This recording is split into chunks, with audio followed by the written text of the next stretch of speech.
आमंत्रित करना चाहूंगा डॉक्टर विश्वरूप राय चौधरी जी को। आप सबसे अनुरोध है कि जोरदार तालियों से उनका स्वागत करें। Doctor Biswaroop Roy Chowdhury. Thank you friends, धन्यवाद धन्यवाद thank you.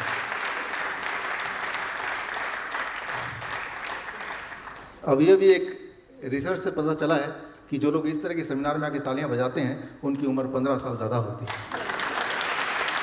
Thank you thank you thank you. Honorable Mr. and Mrs. Dalmia, R.R. Fulia ji and my dear friends, it's my opportunity to share a new topic, that is high cholesterol or medical fraud. सीधे topic पे आते हैं, मुद्दे पे आते हैं। High cholesterol क्या है अगर आपको पता है तो ये लेक्चर आपके लिए आसान है, और हाई कोलेस्ट्रॉल या कोलेस्ट्रॉल क्या है अगर आपको नहीं पता तो ये लेक्चर आपके लिए और आसान है, क्योंकि जो भी कुछ आपको पता है दैट इज जस्ट रॉन्ग। तो इस सेमिनार को, इस ट्रेनिंग को मैंने 3 भाग में डिवाइड किया है। पहला भाग कंसेंसस, सहमति, दूसरा कंस्पिरेसी यानी कि साजिश, और तीसरा है समाधान। लेकिन आगे बढ़ने से पहले मैं आपसे 3 सवाल पूछूंगा। इनके जवाब आपको अभी नहीं देने, बाद में दे सकते हैं। पहला सवाल, dengue is an infectious disease, yes और no? So normally it is. दूसरा सवाल, heart disease is an infectious disease, yes और नो? तीसरा सवाल, high cholesterol causes heart disease, yes और नो? राइट। ये जो भी सवाल हैं इनके जवाब इस लेक्चर के बाद वो फीडबैक फॉर्म में तब भरना है। अभी जो आपके जवाब हैं मोस्ट लाइकली वो चेंज होने वाले हैं, जो भी आपकी सोच है मोस्ट लाइकली वो चेंज होने वाले हैं। राइट। सो इसमें से पहला जो सवाल है उसका जवाब इस लेक्चर में नहीं मिलेगा because it is on high cholesterol. बाकी दोनों के जवाब जो आपको पता है, but that may be something which is totally opposite of what I am going to explain now. शुरू करते हैं। I will give my example, one small example. कभी आपने सोचा है कि अंडा है, इसको अगर 99.5 डिग्री पे रखें, 50 to 60% ह्यूमिडिटी पे रखें, एक प्रॉपर एनवायरनमेंट दें और ऐसा हम 21 दिन तक करें, इसके अंदर से एक लाइफ, एक जिंदगी निकल के आती है। कभी ये सोचा इसके अंदर ऐसा क्या है which converts into A life just by putting it in a particular temperature, in a particular humidity? इसके अंदर क्या है अगर आप इसको लैब में देंगे कि ऐसा क्या है जिससे जिंदगी बनती है, या ऐसा क्या है अगर वो ना हो तो जिंदगी नहीं बनेगी? तो आपको ताजुब होगा, इसमें जो 62% of the energy is cholesterol, is cholesterol, high cholesterol. अगर वो हाई का मीडियम हो जाए तो इसमें जिंदगी नहीं बन सकती। Right. So it is so important not just for the birth of a bird but also for the human as well. इंसानों के लिए भी, हर जिंदगी के लिए जो पैदा होते हैं हम, उसमें the most amount of contribution along with other molecules, other chemicals is high cholesterol। वो इतना ज़्यादा कि जो females, those women, those who want to get pregnant, उनके लिए बड़ी इंपॉर्टेंट बात है कि उनका कोलेस्ट्रॉल हाई होना बहुत इंपॉर्टेंट है। और ये सख्त चेतावनी है कि ऐसे females, they should not take anything और any drugs which may reduce the cholesterol. इसीलिए कोलेस्ट्रॉल को घटाने की जितनी सारी दवाइयां हैं उनको कैटेगरी एक्स का नाम दिया है, category x. Right. So category, what is category x? ये एफडीए का दिया हुआ है, category x. Right. So that means people or the women who want to get pregnant, they should not take this drug, cholesterol lowering drug। और अगर लेंगे तो number 1, या तो बच्चा नहीं होगा, और होगा तो बहुत सारे डिफॉर्मिटीज के साथ होगा। राइट। एफडी, व्हेन आई से एफडीए, एफडीए का मतलब food and drug administration, India वाला नहीं, यूएस वाला। इंडिया वाला तो उसका फॉलो करता है, तो इंडिया वाले की कोई जरूरत नहीं है। राइट। यूएस में जो बता दिया that is being followed by India. So cholesterol is life. Right. So statin, जो अभी कोलेस्ट्रॉल के लिए जो दवा देते हैं वो दवा है स्टैटिन, एक ही दवा है स्टैटिन। उसके कई सारे रूप होंगे, बट जो भी कोलेस्ट्रॉल की दवा कैसे पहचानेंगे, उसके पीछे स्टैटिन लिखा होगा, that is a cholesterol drug. Right. And statin is a cholesterol lowering drug. So इसमें it is not just for women, even for man, right. अगर जो लोग फादर बनना चाहते हैं, जो लड़के, राइट, अगर वो कोलेस्ट्रॉल लोअरिंग ड्रग ले लेंगे, चांसेस आर कि उनके इनफर्टिलिटी बढ़ जाएगी, चांसेस आर उनका स्पर्म में एबनॉर्मलिटी अबाउट 11% हो जाएगा अगर कुछ दिन तक भी लिया तो। सो पहली बात तो ये, यहाँ तक cholesterol is a life, right, और उसको थोड़ा कम करने की कोशिश की गई, खास तौर पे उन वुमेन्स में जो कभी सोचते हैं मैं प्रेग्नेंट होंगी, तो बच्चे का डिफॉर्मिटी के साथ पैदा होने की बहुत ज़्यादा संभावना है, या बच्चा पैदा ही ना हो, ये भी क्वाइट लाइकली है। At the same time all those man who want to become a father, right, उनके लिए भी फादर बनना पॉसिबिलिटी कम हो जाएगी if they try to reduce the cholesterol little bit by any means, specially with the drugs. It is called X category drug, right, ये category X category is being already given to it. अच्छा, अब बारी आती है कि जिनके बच्चे हो चुके हैं, आगे बच्चे नहीं चाहिए, उनका क्या ख्याल है? अगर वो अपना कोलेस्ट्रॉल घटाएं, हाई कोलेस्ट्रॉल को नॉर्मल करने की कोशिश करें, तो क्या होगा? वुमेन्स की बात करते हैं। वुमेन्स का, if they take cholesterol lowering drug, the chance of breast cancer in increases by 11 times, 11% नहीं बोल रहा, 11 गुना बढ़ जाता है, राइट। सो मैंने इसमें वही सारे ट्रायल्स, वही सारे उदाहरण लिए हैं, जो उदाहरण ऑलरेडी एस्टैब्लिश्ड हैं, जो उदाहरण के बेसिस को रखते हुए ही कोलेस्ट्रॉल की दवाइयों को प्रिस्क्राइब करने की बात फैलाई गई है, या उसको प्रोटोकॉल का पार्ट बनाया हुआ है। सो दुनिया में रोज़ हज़ारों ट्रायल्स होते हैं, हर ट्रायल का कोई ना कोई नतीजा निकलता है, तो जैसा आप नतीजा चाहते हैं वो वाला ट्रायल आपको मिल जाएगा। लेकिन कॉन्ट्रडिक्शन को ख़त्म करने के लिए, कन्फ्यूजन को ख़त्म करने के लिए, या कोई आर्गूमेंट कर सकता है कि ट्रायल तो कुछ भी कहता है। I have taken specially only those trials which are been approved by FDA themselves, right. और ये सारे ट्रायल्स जो मैं आपको दिखाने वाला हूँ, हो सकता है आपको याद ना रहे आखिर तक, तो जाते हुए आपको एक कार्ड मिलेगा, उसमें जो भी मैंने बोला उसकी रेफरेंसेस आपको मिल जाएंगे। क्योंकि जब आप जाएंगे, कोई डॉक्टर या आपका दोस्त कोई कन्फ्रंट करेगा और आप ये सारी बात बताएंगे, तो हो सकता है कि उनको विश्वास ना हो या वो खारिज कर दें, और फिर आप कन्फ्यूजन में होंगे। So whatever I am going to say today, right, you are going to get a card, उसमें वो सारे मेडिकल रेफरेंसेस होंगे, राइट, मेडिकल जर्नल्स के पूरे रेफरेंस, एंड देन उसको उस रेफरेंस तक आप पहुंच सकते हैं इजीली, वो पूरा लिंक्स आपके पास होगा। सो FDA वार्निंग 2012, राइट, कि अगर आप कोलेस्ट्रॉल लोअरिंग ड्रग लेंगे तो वार्निंग है, डायबिटीज़ हो सकता है, मसल डैमेज हो सकता है, and most important is memory loss हो सकता है या होगा ही होगा, राइट, दोनों एक ही बात है। हो सकता है वो बोलते हैं क्योंकि कोई चीज़ मेडिकल साइंस में डेफिनेट बोलना अलाउड नहीं है, यू कैनॉट से डेफिनेटली, इसीलिए हो सकता है वर्ड यूज़ किया, बट द रियलिटी इज वो होगा, it will happen, right. So specially यहाँ पे तीनों में से सबसे ज़्यादा इंटरेस्टिंग है out of all this memory loss.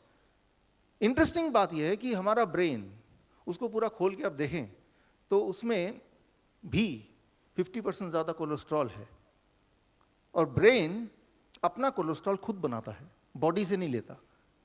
Cholesterol इतना इंपॉर्टेंट है, और कहीं जो ब्रेन ने कोलेस्ट्रॉल बनाया वो बॉडी ना ले ले, तो भगवान ने एक बैरियर बना दिया, ऐसे कहते हैं ब्लड ब्रेन बैरियर, राइट।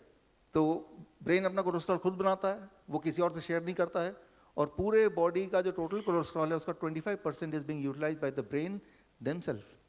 जबकि पूरे बॉडी का अगर वेट करें, ब्रेन का वेट है about 1 to 2% of the whole body, जबकि कोलेस्ट्रॉल की यूटिलाइजेशन अबाउट 25%।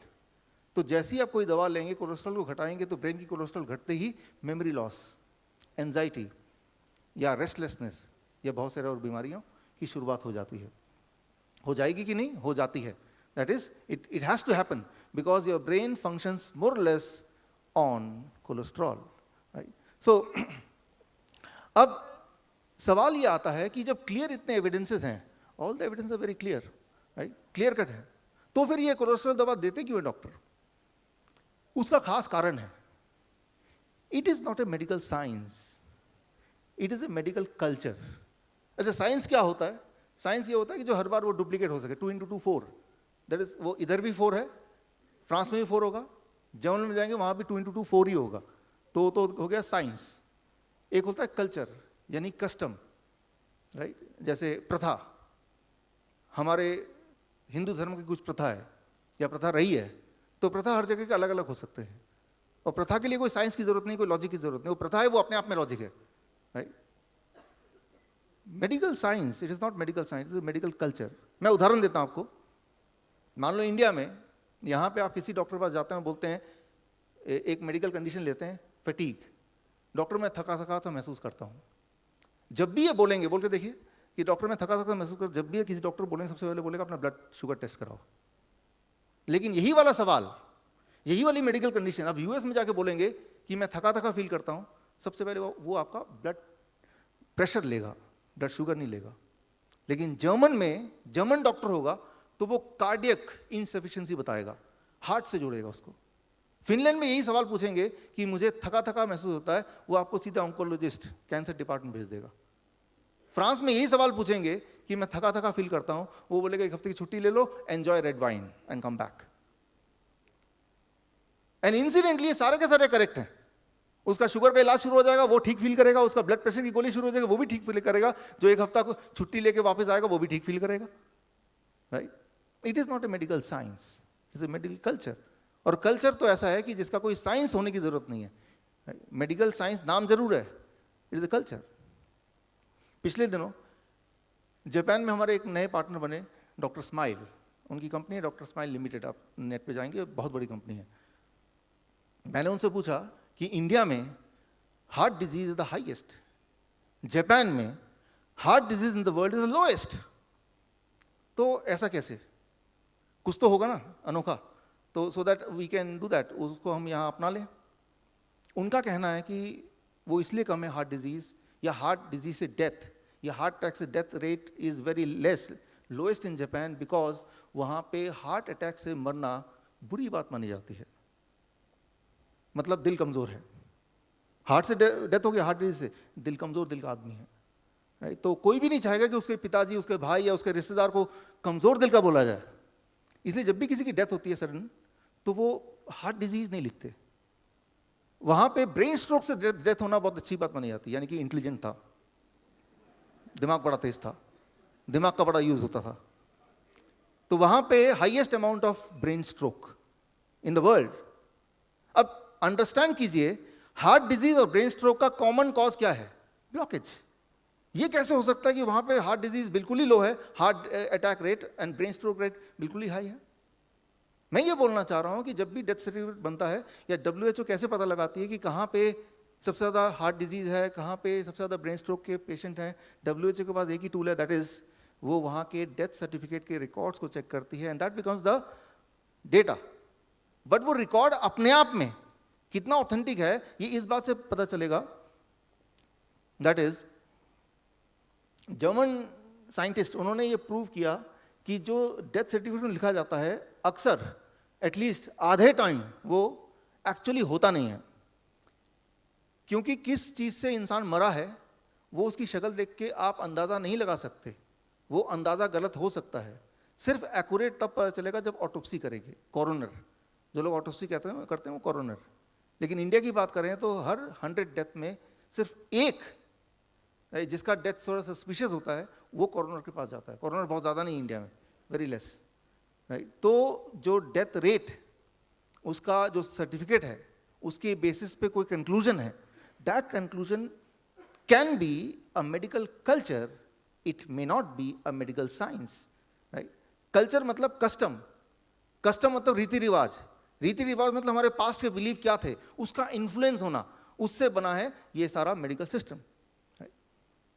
अब आज हमारी बात करनी है हमें हाई कोलेस्ट्रॉल, कोलेस्ट्रॉल की दवा क्यों चलती है, कोलेस्ट्रॉल क्या होता है, कोलेस्ट्रॉल से जुड़ा हुआ सारा कुछ। ये सारा कुछ कब शुरू हुआ? 1940 और 50s में heart death rate, heart attack ज़्यादा होने लगे पूरी दुनिया में। तो एक साइंटिस्ट या एक न्यूट्रिशनिस्ट थे, उनका नाम था एंसल कीज। उनको यूएस गवर्नमेंट ने एक काम दिया कि आप ये पता लगाओ कि हार्ट अटैक होते क्यों हैं, उसका कॉज क्या है। इसके लिए उनको $20,000 मिलियन उस समय का ग्रांट किया, और सालों साल उन्होंने डेटा इकट्ठा किया, और फाइनली 1975 में उन्होंने एक ग्राफ दुनिया के सामने रखा। इस ग्राफ में इन्होंने प्रूव किया, आप देखिए यहाँ पे 7 कंट्री स्टडी के नाम से पॉपुलर हुआ, कि जो देश के लोग कम फैट या जो देश लोग कम कोलेस्ट्रॉल खाते हैं या जिनका कोलेस्ट्रॉल कम होता है, राइट, उनकी हार्ट डेथ रेट भी कम होती है, right. Can you see this? So here the death rate is less if the cholesterol is less. जिन देश में ज़्यादा कोलेस्ट्रॉल खाया जाता है या ज़्यादा फैट खाया जाता है उनमें डेथ रेट भी ज़्यादा है. तो पहली बार दुनिया को 1975 में एक नया थ्योरी मिला कि ज़्यादा कोलेस्ट्रॉल मतलब ज़्यादा हार्ट डिजीज़, कम कोलेस्ट्रॉल मतलब कम हार्ट डिजीज़. लेकिन यहाँ पे एक इंटरेस्टिंग बात है. मान लेते हैं कि ये सारा कुछ, फिर मैंने आपको बताया ना वो डेथ सर्टिफिकेट पे बेस्ड डेटा है, लेकिन एक बार को अगर ये मान लें कि ये सच भी है, कम फैट कंजम्पशन मीन्स कम हार्ट डिजीज़, ज़्यादा fat and cholesterol consumption means ज़्यादा हार्ट डिजीज़. ऐसा इन्होंने 7 कंट्री का 7 कंट्री स्टडी का पूरा रिपोर्ट सामने रखा. लेकिन मैं आपको हम और आप मिलकर एक नया ट्रायल करते हैं. जितने भी लोग मरते हैं उनके बाल देखते हैं और हम ये देखते हैं कि ज़्यादातर लोग जिनकी मृत्यु हुई है उनके बाल सफ़ेद थे. इसका मतलब सफ़ेद बाल कारण है मृत्यु का, राइट. तो हम एक फॉर्मूला, एक प्रोडक्ट निकालते हैं, काली मेहंदी. ये मेहंदी लगा लो तो मृत्यु का कारण भी घट जाएगा. So try to understand. ये जरूर है, ये करेक्ट है कि जो लोग मरेंगे उनमें ज्यादातर लोगों के सफेद बाल होंगे, लेकिन क्या that is called correlation. But correlation may not be the cause. वो कारण नहीं हो सकता, वो पैरेलल कोरिलेशन हो सकता है.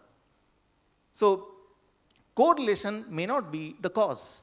ये हो सकता है कि कोलेस्ट्रॉल ज्यादा भी है और उनको हार्ट की डिजीज भी है. जैसे जिनके सफेद बाल हैं यानी कि उनकी उम्र ज्यादा है तो उन्हीं में से किसी की मरने की संभावना है.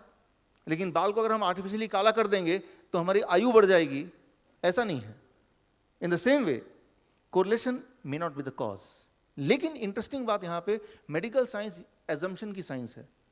उन्होंने ये देखा कि कोलेस्ट्रॉल ज्यादा तो डेथ रेट ज्यादा, इसका मतलब ऑटोमेटिकली कोलेस्ट्रॉल कम तो death rate come. That means किसी का कोलेस्ट्रॉल कैसे भी कम कर दो, उम्मीद है कि डेथ रेट कम हो ही जाएगी. इस आधार को मानते हुए कोलेस्ट्रॉल की सारी ड्रग्स को अप्रूवल मिल जाता है. कोई भी ड्रग जो पहली आई, दूसरी आई, तीसरी आई, इस एजम्पशन पे कि हम दवा देंगे, कोलेस्ट्रॉल की दवा और कोलेस्ट्रॉल लोगों में घट जाएगा, expectedly heart disease, heart death rate भी घट जाएगा. That was the initial thing. और ऐसा, लेकिन साथ में नजर भी रखेंगे कि ऐसा एक्चुअली हो रहा है जैसा हमने सोचा था. बिल्कुल वैसे जैसे कि हमने मेहंदी बांट दी और फिर उन लोगों पे नजर रखा कुछ दिनों तक कि देखते हैं जब जो मेहंदी लगाने वाले लोग और ये लोग जो मेहंदी खरीद नहीं सकते, लगा नहीं सकते, इनमें से क्या इनकी डेथ रेट ज़्यादा है या इनकी डेथ रेट ज़्यादा है. और लेकिन ऐसा 10 साल तक करेंगे, तब तक कई लोग ऑलरेडी खरीद चुके होंगे, कई लोग और भी मर चुके हैं. फाइनली एक कंक्लूजन आएगा, उस कंक्लूजन पे फिर अमेंडमेंट होगा. That is what is called medical science. I call it medical culture. तो इसके बाद क्या हुआ, पूरे दुनिया में बहुत सारे ट्रायल्स हुए अलग अलग कोलेस्ट्रॉल की दवाओं के ऊपर कि जो लोग कोलेस्ट्रॉल की दवा ले रहे थे वो ग्रुप और जो नहीं ले रहे थे वो ग्रुप. और ऐसा सालों साल हुआ, 10 साल, 20 साल, 30 साल. और उनके सारे डेटा कलेक्ट करते गए कि देखते हैं जो लोग कोलेस्ट्रॉल की दवा ले रहे हैं क्या उनकी डेथ रेट कम है इन कंपैरिजन टू जो लोग नहीं ले रहे हैं, राइट. तो ये ट्रायल एग्जैक्टली होता कैसे है. तो एक ट्रायल का मॉक ट्रायल, मैं इसको बोलूंगा मॉक ट्रायल, राइट. यूं ही एक ट्रायल, नाटकीय ट्रायल एक यहाँ पे करके देखते हैं ताकि आपको थोड़ा अंदाजा लगे कि ट्रायल एग्जैक्टली कैसे होता है. ओके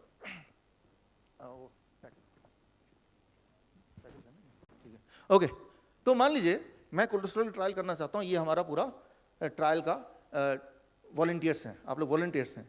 इसमें 2 ग्रुप बना दिए. ग्रुप 1 ये सारे, राइट, और ग्रुप 2 ये दोनों तरफ के, क्योंकि दोनों तरफ में जितने सीट्स हैं उतने ही सीट्स बीच में भी हैं. ग्रुप 1 जो स्टैटिन कोलेस्ट्रॉल लोडिंग ड्रग लेंगे अगले 1 साल तक, और ग्रुप 2 ये लोग नहीं. और 1 साल में देखते हैं क्या होता है.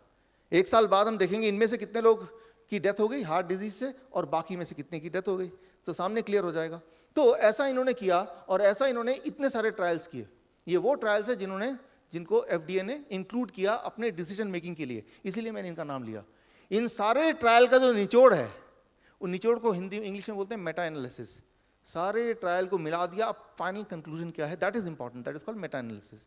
मेटा एनालिसिस ये कहती है 172 people taking statin for 1 year will prevent only 1 heart attack. इसको मैं ट्रांसलेट करता हूँ कि मान लीजिए यहाँ पे एग्जैक्टली ये कुर्सियाँ भी मेरे ख्याल से 180 के करीब हैं या 200 के करीब है. 172 लोग यहाँ बैठे हैं और इधर मिला के 172 लोग बैठे हैं. तो 1 साल तक हमने आप वाले ग्रुप में स्टैटिन दिया, दवा दी, और आपका 1 साल में 9 लोग हार्ट अटैक से मरे और इस ग्रुप में 10 लोग मरे, तो कितने का डिफरेंस हो गया? 1। तो ये 1 का डिफरेंस काफ़ी है मेडिकल साइंस के लिए कि देखा ये लोग स्टैटिन खा रहे थे, कम से कम एक डेथ रेट तो एक आदमी तो बचा ना, राइट? तो ये बेसिस है। अच्छा, मान लेते हैं ये बेसिस है भी, लेकिन बाकी जो 171 लोग हैं उनको तो कोई फायदा नहीं हुआ ना। अच्छा, ये भी मान लेते हैं क्या उनको कोई नुकसान हुआ, एक करके देख लेते हैं। तो मेरे पास ना ये इन ग्रुप को तो दवा देनी पड़ेगी, इनको तो कुछ करना ही नहीं है, तो इनको प्लेसबो देंगे। प्लेसबो मतलब नकली दवा, जो उनको लगेगा कि वो दवा ले रहे हैं, but in reality they are not taking anything.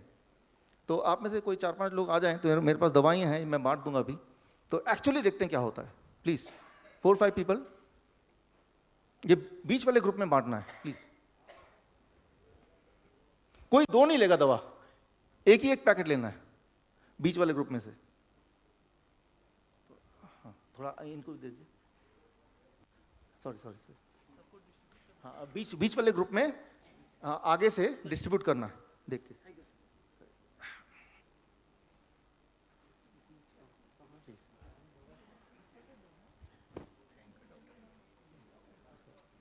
बीच वाले ग्रुप में डिस्ट्रीब्यूट करना है। अभी भी और हैं थोड़े से in the middle group, those who are not having it, जिन्होंने ले लिए उनको नहीं, जिन्होंने नहीं लिए उनको। और भी हैं? नहीं, अभी भी है। ये एग्जैक्टली 172 हैं। ये जो पैकेट्स हैं ये 172 ही हैं, बिकॉज मैं एग्जैक्टली दिखाना चाह रहा हूँ कि क्या होने वाला है। इसलिए ये सारे डिस्ट्रीब्यूट होने जरूरी हैं और बीच वाले ग्रुप में होने जरूरी हैं, और सबको एक एक ही लेना है। ओके, सो जब तक डिस्ट्रीब्यूट हो रहा है तब तक हम आगे बढ़ते हैं। इमेजिन कर लेते हैं कि ये पूरे 172 वॉलंटियर्स हैं जिन्होंने अगले 1 साल तक कोलेस्ट्रॉल की दवाइयाँ खाई, जिनकी पैकेट मैंने दे दिया, और अगले 1 साल बाद रिजल्ट निकला कि इस ग्रुप में only 9 people they died of heart attack, और इन ग्रुप में 10 people they died of heart attack. तो कंक्लूजन ये है, कोलेस्ट्रॉल की दवा हार्ट अटैक को कम करती है। और इसको बड़ा बड़ा कर दो, कोलेस्ट्रॉल की दवा हार्ट अटैक को 10% कम करती है, क्योंकि वो 9 था 10 था, 10% परसेंटेज है रिलेशन में, राइट? तो अगर 1 साल तक लेंगे तो 10% कम करती है, 5 साल तक लेंगे तो 100% कम करती है। तो किसी को सुनने में लगेगा 100% कम करती है तो मतलब बहुत बड़ा चेंज है, जबकि in reality that may not be the case. लेकिन जो बाकी 171 लोग हैं जिनको अदरवाइज भी हार्ट अटैक नहीं होना था, या बाकी लोग हैं जिनको हार्ट अटैक वैसे भी नहीं होना था 1 साल में, उनको कुछ नुकसान तो नहीं हुआ। उनको ये नुकसान हुआ, आप सब अपने पैकेट में पर्ची उसको निकालिए, पर्चियां हैं उसमें निकाली। कोई भी बताए क्या लिखा है आपके पर्ची में? आप बताइए क्या लिखा? हाँ, ब्रोंकाइटिस, और कुछ? Cough, chest pain, fatigue, anxiety, viral infection, sleep disorder, pulmonary disease, blood cancer, bronchitis, edema, sleep disturbance, weight gain, dizziness। अच्छा, तो मतलब ये कि 1 साल बाद अगर आप इन्हीं सब लोगों से मिलेंगे तो ऐसे ही कुछ इनसे सुनेंगे आप, राइट? उन सबको अगर आप इकट्ठा कर लें तो वो कितने सारे होते हैं, वो ये सारे होते हैं। इसके अलावा कैंसर, इसके अलावा डायबिटीज, इसके अलावा इनफर्टिलिटी, इसके अलावा मेमोरी लॉस, वो सब मैंने लिखा ही नहीं, बट ये सारे भी उसके साथ हैं। जैसे कोई बोलेगा कि मेरी एंजाइटी बढ़ गई है, या मेरा स्ट्रेस बढ़ गया है, मुझे मसल फटीग है, तो ये ऐसी चीज़ें हैं जिनको पैमाने में नापा नहीं जा सकता, कैलकुलेट नहीं किया जा सकता। तो डॉक्टर बोलेगा नहीं वो तो ऐसे ही है, उसको इग्नोर कर देगा। बट द ट्रूथ इज कि वो जो सारे ट्रायल्स हैं जो मैंने अभी दिखाया आपको, उन सारों का कंक्लूजन ये कहता है कि एक डेथ तो घट सकता है, हार्ट अटैक, डेथ नहीं हार्ट अटैक घट सकता है, लेकिन उसके अगेंस्ट जो बाकी 171 लोग हैं उनमें हर एक में कम से कम इनमें से कोई 2 मिनिमम साइड इफेक्ट आ जाएंगे if they continue to take it for 1 year. So ये एक मिसमैच है, ये बैलेंस हुआ ही नहीं कहीं, राइट? और वो जो एक डेथ घटा, ये क्या पता वो बाई चांस है एक डेथ कम, या वो कोलेस्ट्रॉल की दवा की वजह से भी है, ये भी एक अपने आप में बड़ा सवाल है। खैर, इसको आगे हम चलते हैं और लेके इस सवाल के जवाब के लिए university of California and Los Angeles, उन्होंने क्या किया, 20 साल का डेटा इकट्ठा किया, 500 हॉस्पिटल्स में हार्ट अटैक के पेशेंट्स का रिकॉर्ड, और ये देखा उन 500 हॉस्पिटल्स में करीब 20 साल में 1,36,905 पेशेंट्स का रिकॉर्ड देखा, और देखा उन सब में से 75% लोगों का कोलेस्ट्रॉल लेवल नॉर्मल से लो था। अगर हार्ट डिजीज या हार्ट अटैक कोलेस्ट्रॉल की वजह से होता तो उन सब का कोलेस्ट्रॉल हाई मिला होता। सो ट्राई टू अंडरस्टैंड, इससे ये साफ क्लियर होता है there is no correlation between having a higher cholesterol and heart disease, there is no correlation. अब रहा सवाल, वो जो 7 कंट्री स्टडी थी जो बेसिस बना हाई कोलेस्ट्रॉल का, वो 7 कंट्री स्टडी में घपला क्या था, वो आया कहाँ से? एक्चुअली अगर उसको दोबारा से देखें, जब एंसल की आपको याद है, मैं बताया था, यूएस ने कितना डॉलर दिया था उनको? $20,000 दिया था। उन्होंने जब अपना रिसर्च शुरू किया तो उन्होंने 22 कंट्रीज की स्टडी इंक्लूड की, 22 कंट्री इंक्लूड की। इन 22 कंट्रीज में मैं देखूंगा कोलेस्ट्रॉल का या हार्ट डिजीज से या किसी और चीज से क्या कनेक्शन है। उनमें से राइट ये देखा गया कि अलग अलग कंट्री के डॉट्स हैं और किसी का कोलेस्ट्रॉल लेवल नीचे है और हार्ट डिजीज डेथ ऊपर है, ये vertical line. This means Japan lowest cholesterol and lowest heart disease, US highest cholesterol highest heart disease, बाकी सारे कंट्री इनके बीच में है।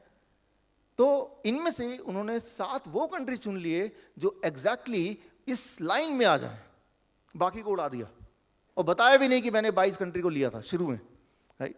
वो तो काफी बाद में 1990s में एक डच रिसर्चर ने दोबारा सारा कुछ देखा वापस, तो देखा कि वो तो 22 कंट्री थे। अब मान लीजिए आप और मैं रिसर्चर हैं, हम कुछ और प्रूव करना चाहते हैं, तो हम क्या करेंगे, 7 वो कंट्री ले लेंगे दूसरे वाले, राइट। मैंने भी अपने साथ ले लिए और इन 7 को जब मैंने लाइन मिलाया तो रिजल्ट ठीक उल्टा आया। जितना ज्यादा कोलेस्ट्रॉल होगा उतना हार्ट डिजीज कम होगा। अरे मैं अपना कंट्री क्यों नहीं ले सकता? एंसल कीनी ने भी तो अपनी कंट्री सिलेक्ट किए थे, तो मुझे हक है कि मैं अपना कंट्री सिलेक्ट करूं।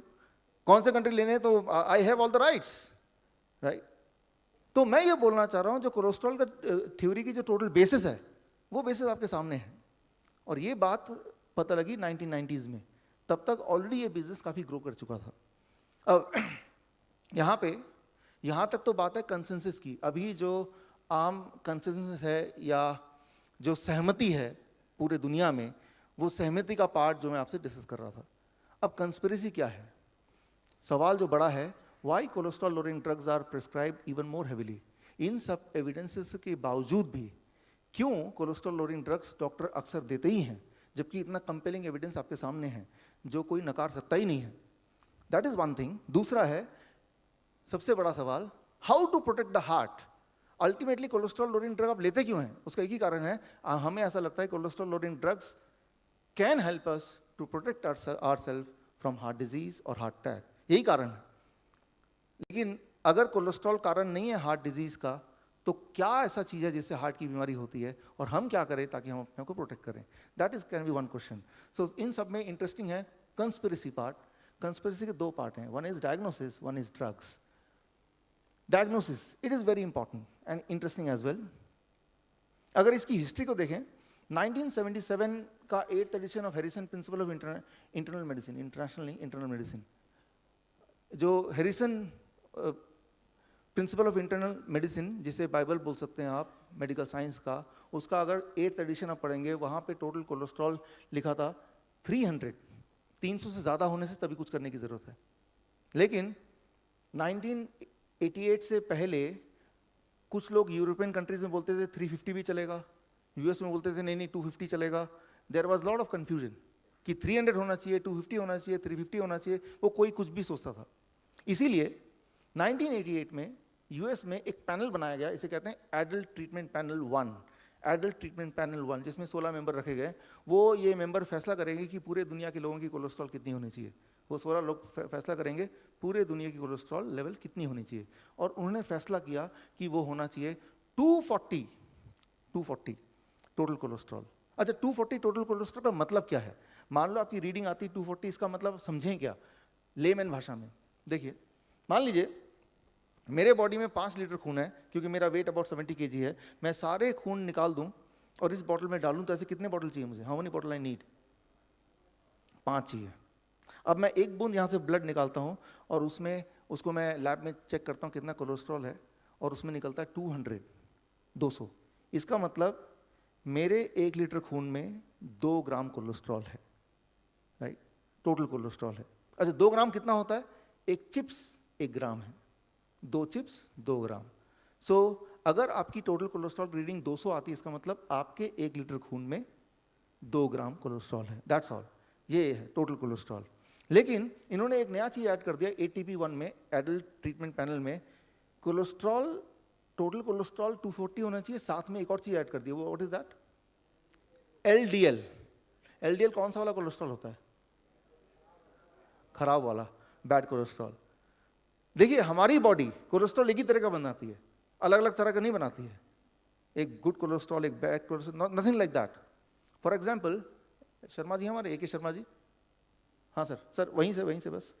जैसे हमारे शर्मा जी हैं, ये गुड शर्मा जी और बैड शर्मा जी नहीं है, सिर्फ एक ही शर्मा जी हैं। लेकिन किसी दिन ये ऑफिस में ऑटो में जाते हैं, कपड़े भी खराब होते हैं, लेट पहुंचते हैं, सब लोग बोलते हैं बैड शर्मा जी आ गए। वही अगर कोट टाई पहन के वो कार में जाते हैं, टाइमली पहुंचते हैं, कपड़े भी गंदे नहीं होते, गुड शर्मा जी आ गए। तो डिपेंडिंग ऑन कि शर्मा जी कौन से कपड़े पहन के जा रहे हैं और किस वाहन में जा रहे हैं, Sharma ji becomes good Sharma ji, bad Sharma ji. Similarly body जो कोलेस्ट्रॉल बनाती है, वो कोलेस्ट्रॉल एक ही बनाती है, लेकिन वो कोलेस्ट्रॉल को ट्रेवल करते वक्त क्या वो ऑटो में ट्रेवल कर रहा है, तो उसे बोल देंगे bad cholesterol, LDL, low density lipoprotein. या वो मर्जीज में ट्रेवल कर रहा है तो उसे बोल देंगे good cholesterol. In reality body अलग अलग कोलेस्ट्रॉल नहीं बना सकती, वो सिर्फ एक ही कोलेस्ट्रॉल बनाती है, that is the total cholesterol. उनमें से कभी शर्मा जी चाहे तो ऑटो में जाएंगे, कभी वो कार में जाएंगे, वो तो सिचुएशन के हिसाब से जो मिलेगा उसमें जाएंगे। Thank you Sharma ji. अब जब भी आप शर्मा जी मिलेंगे तो आपको ये थ्योरी जरूर याद आएगी। Thank you friends, thank you. तो पहली बात तो ये याद रखिए, cholesterol is not bad not good. फिर भी जो डिफरेंशिएशन है दैट इज बिकॉज वो ट्रेवल कैसे कर रही है बॉडी में, ट्रेवल करते वक्त वो कौन सा वाहन यूज कर रही है, that makes good and bad. उसमें से किसको बैड बोलें किसको गुड बोलें, ये भी अपने आप में कंट्रोवर्सी है। फॉर एग्जाम्पल, मैं तो बोलता हूँ ऑटो में इज गुड बिकॉज वो लेस पोल्यूशन होगा, पैसे भी कम खर्चे होंगे, टेंशन भी नहीं है, पार्किंग की भी दिक्कत नहीं है। It is up to me, मैं किसको अच्छा मानूंगा किसको बुरा मानूंगा। ओके तो जब ATP1 का LDL वाला ये जुड़ गया और ये रिकमेंडेशन पूरे दुनिया में लागू हुआ, तो तब कोलेस्ट्रॉल की दवा लेने वालों की संख्या बढ़ के बन गई 20%। 40 साल से ऊपर वाले 20% लोग जो डेवलपिंग और डेवलप कंट्री में हैं, वो कोलेस्ट्रॉल की दवा लेना शुरू कर दिया।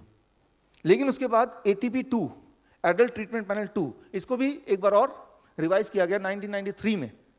तब इसको 240 रखा प्लस LDL रखा, एक और नई चीज आ गई HDL, हाई डेंसिटी लिपोप्रोटीन की, ये भी इंपॉर्टेंट है आज से। और जैसे ही एक नया कैटेगरी क्राइटेरिया आ गया, इट इज लाइक एक नया जाल आ गया। इस जाल में इसमें नहीं फंसा टोटल में, टोटल 240 से नीचे ये मान लो तो LDL वाले में फंस जाएगा। अच्छा, उसमें भी पेशेंट फंस नहीं रहा है तो HDL तो जरूर गड़बड़ होगा। तो 3 ट्रैप आ गए। तो जैसे ये तीसरा ट्रैप इंक्लूड किया, वो 20% बदल के बन गया 37%। Right now, 37% of the world population of developing and developed country, they are on cholesterol-lowering drugs among those who are above 40 years of age. उसके बाद तीसरा आया ATP3 2001 में, इसमें 240 रखा, LDL भी रखा, HDL भी रखा, एक और ट्रैप बना दिया ट्राइग्लिसराइड, एक नया ट्रैप कि ये भाई इन तीनों में ना फंसे तो ट्राइग्लिसराइड भी चेक करो, जरूर गड़बड़ होगा हमारे हिसाब से। वो कुछ ऐसा होगा। तो आप देख रहे हैं जैसे ही ऐसा हुआ तो कम से कम 48% मीन्स आधी दुनिया डेवलप कंट्री के 40 साल के ऊपर वाले, they are on cholesterol lowering drug. यूं मानिए विजय यादव जी से आप मिले हैं, क्रिकेटर हैं, वो भी विकेट कीपर। मैं बोलता हूं मैं आपसे ज़्यादा अच्छा क्रिकेट खेल सकता हूं, विकेट आप कितना भी अच्छा आप संभालें, आप मुझे विकेट आउट नहीं कर सकते। तो बोलेंगे चलो मैच खेलें। तो मैच खेला तो मैंने क्या किया कि जब भी विजय यादव जी आएंगे तो विकेट कहाँ गया, मैं विकेट भी लाया विजय यादव जी के लिए। तो अगली बार जब मैच में आएंगे तो मैं हारना नहीं चाहता, मैं विकेट को छोटा कर दूंगा। और अगली बार देखा फिर भी हार गया तो और छोटा कर दूंगा। फिर अगली बार जब विजय यादव जी मेरे से क्रिकेट खेलने आएंगे तो मैं ये विकेट ही गायब हो गया, जो कि अभी हो रहा है। अभी जो करंट गाइडलाइन है वो क्या है कोलेस्ट्रॉल का? Current guideline is HDL, LDL, triglyceride, total cholesterol, देखने की ज़रूरत नहीं है, सिर्फ पूछो आपका उम्र कितना है। अगर तो 40 साल से ज़्यादा उम्र है तो आपको दवा लेना, आप बीमार हैं। This is the new guideline, already there. नए गाइडलाइन को आए भी कुछ समय हो गया है। अब अगर आपकी उम्र 40 साल से ज़्यादा है तो आप हेल्दी नहीं हो सकते, you are sick, you have to be on medication, cholesterol lowering drug, यानी कि अब विकेट ही नहीं है। इसका इम्पैक्ट क्या पड़ा पूरी दुनिया में? 2001 में जब ये गाइडलाइन आए तो दुनिया में इम्पैक्ट कैसे पड़ा, क्या पड़ा, हुआ क्या? ये बड़ा शॉकिंग लगेगा। अगला स्लाइड आपको ये पता है कि हर साल टॉप 500 कंपनीज की एक लिस्टिंग निकलती है, जिसे कहते हैं फॉर्च्यून 500, सबसे ज़्यादा most profitable country of the world, Fortune 500। 2002 का जो फॉर्च्यून 500 कंपनीज की जो लिस्टिंग निकली, उस लिस्टिंग में आप एक काम कीजिए, जो पहले 10 ड्रग कंपनीज हैं उनकी टोटल प्रॉफिट कैलकुलेट कर लीजिए, और बाकी जो 490 और कंपनीज हैं उनकी टोटल प्रॉफिट कैलकुलेट कर लीजिए। यू विल बी शॉक्ड कि पहले 10 टॉप ड्रग कंपनीज की प्रॉफिट वाज मोर देन बाकी सारे दुनिया के 490 कंपनीज के प्रॉफिट से। That was a change, that was a change, right? तो क्लियर इंपैक्ट आपको दिख रहा है कि किस तरह से वो ट्रांसलेट हो रहा है into money, how it is getting translated. अच्छा, ये कंपनीज कौन से हैं? दीज आर द कंपनीज, और इनमें से 90% आर बिलोंगिंग टू यूएसए, जहां के वो एडल्ट ट्रीटमेंट ग्रुप के पैनल के लोग हैं। अच्छा, ये फायदा इनको हो रहा है, नुकसान किसको हो रहा है?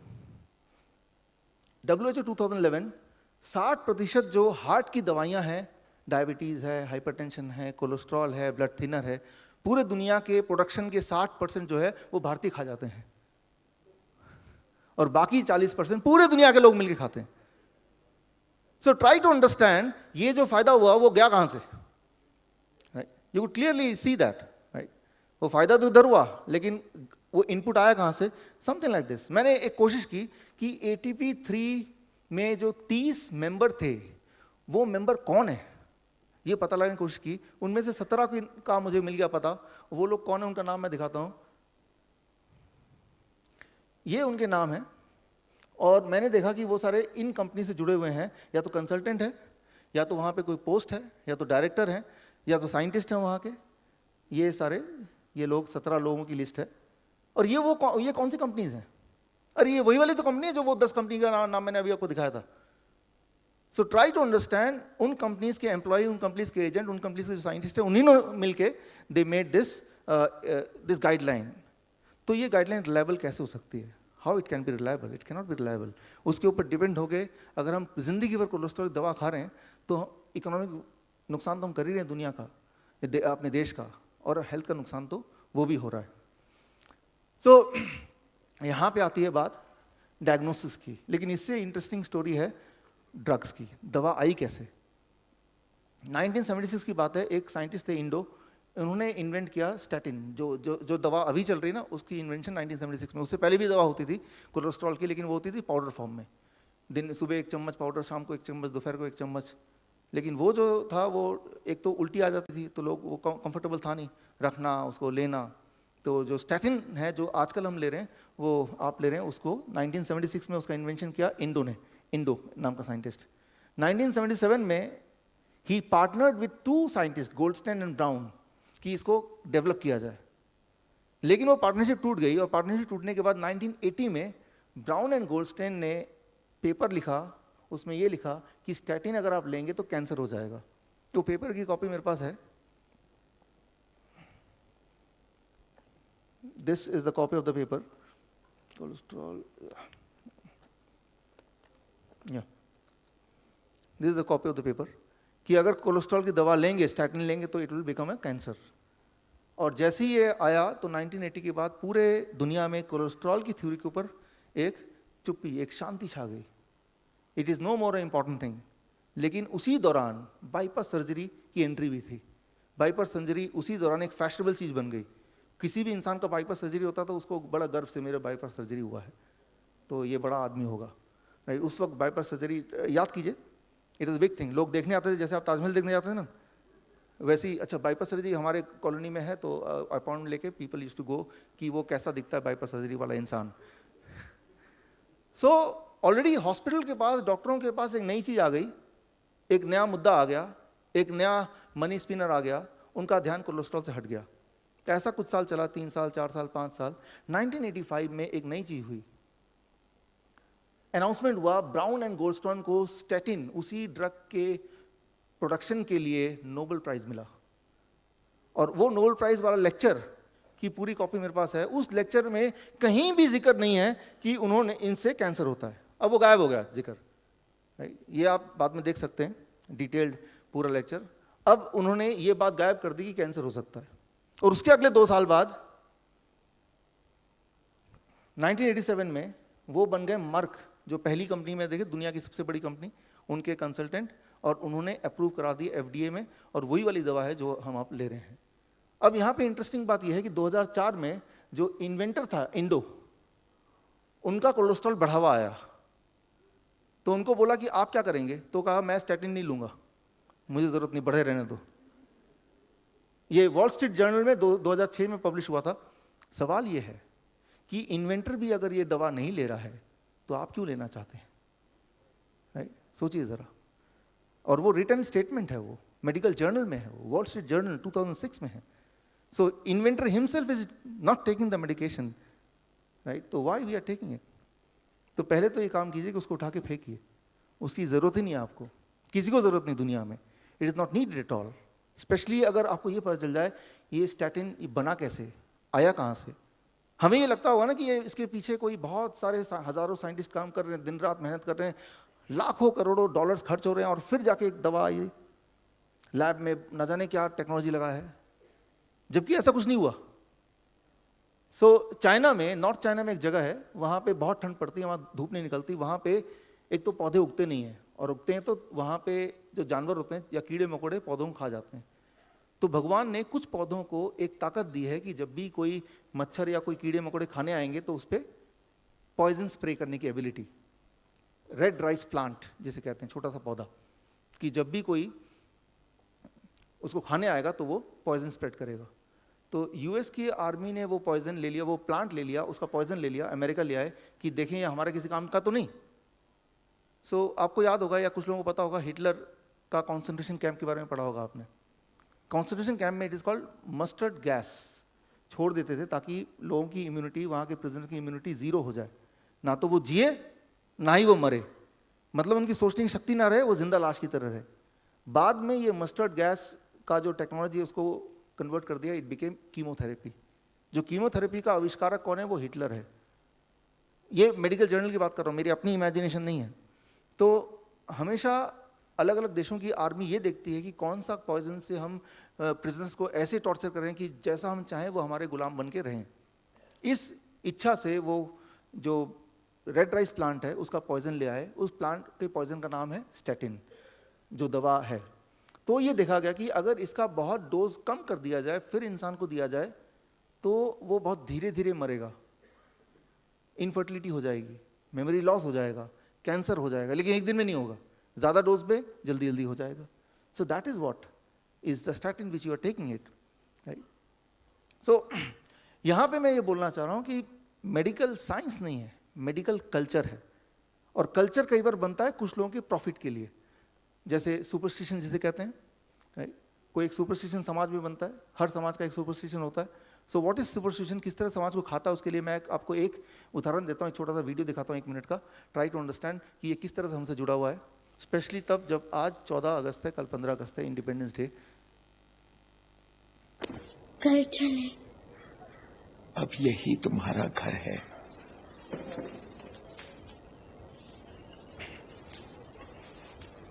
चल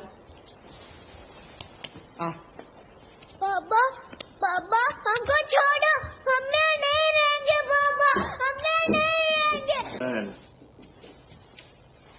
ब्राह्मण जिसके साथ चाहे सो सकते हैं, क्योंकि उसमें फायदा उस औरत का ही है।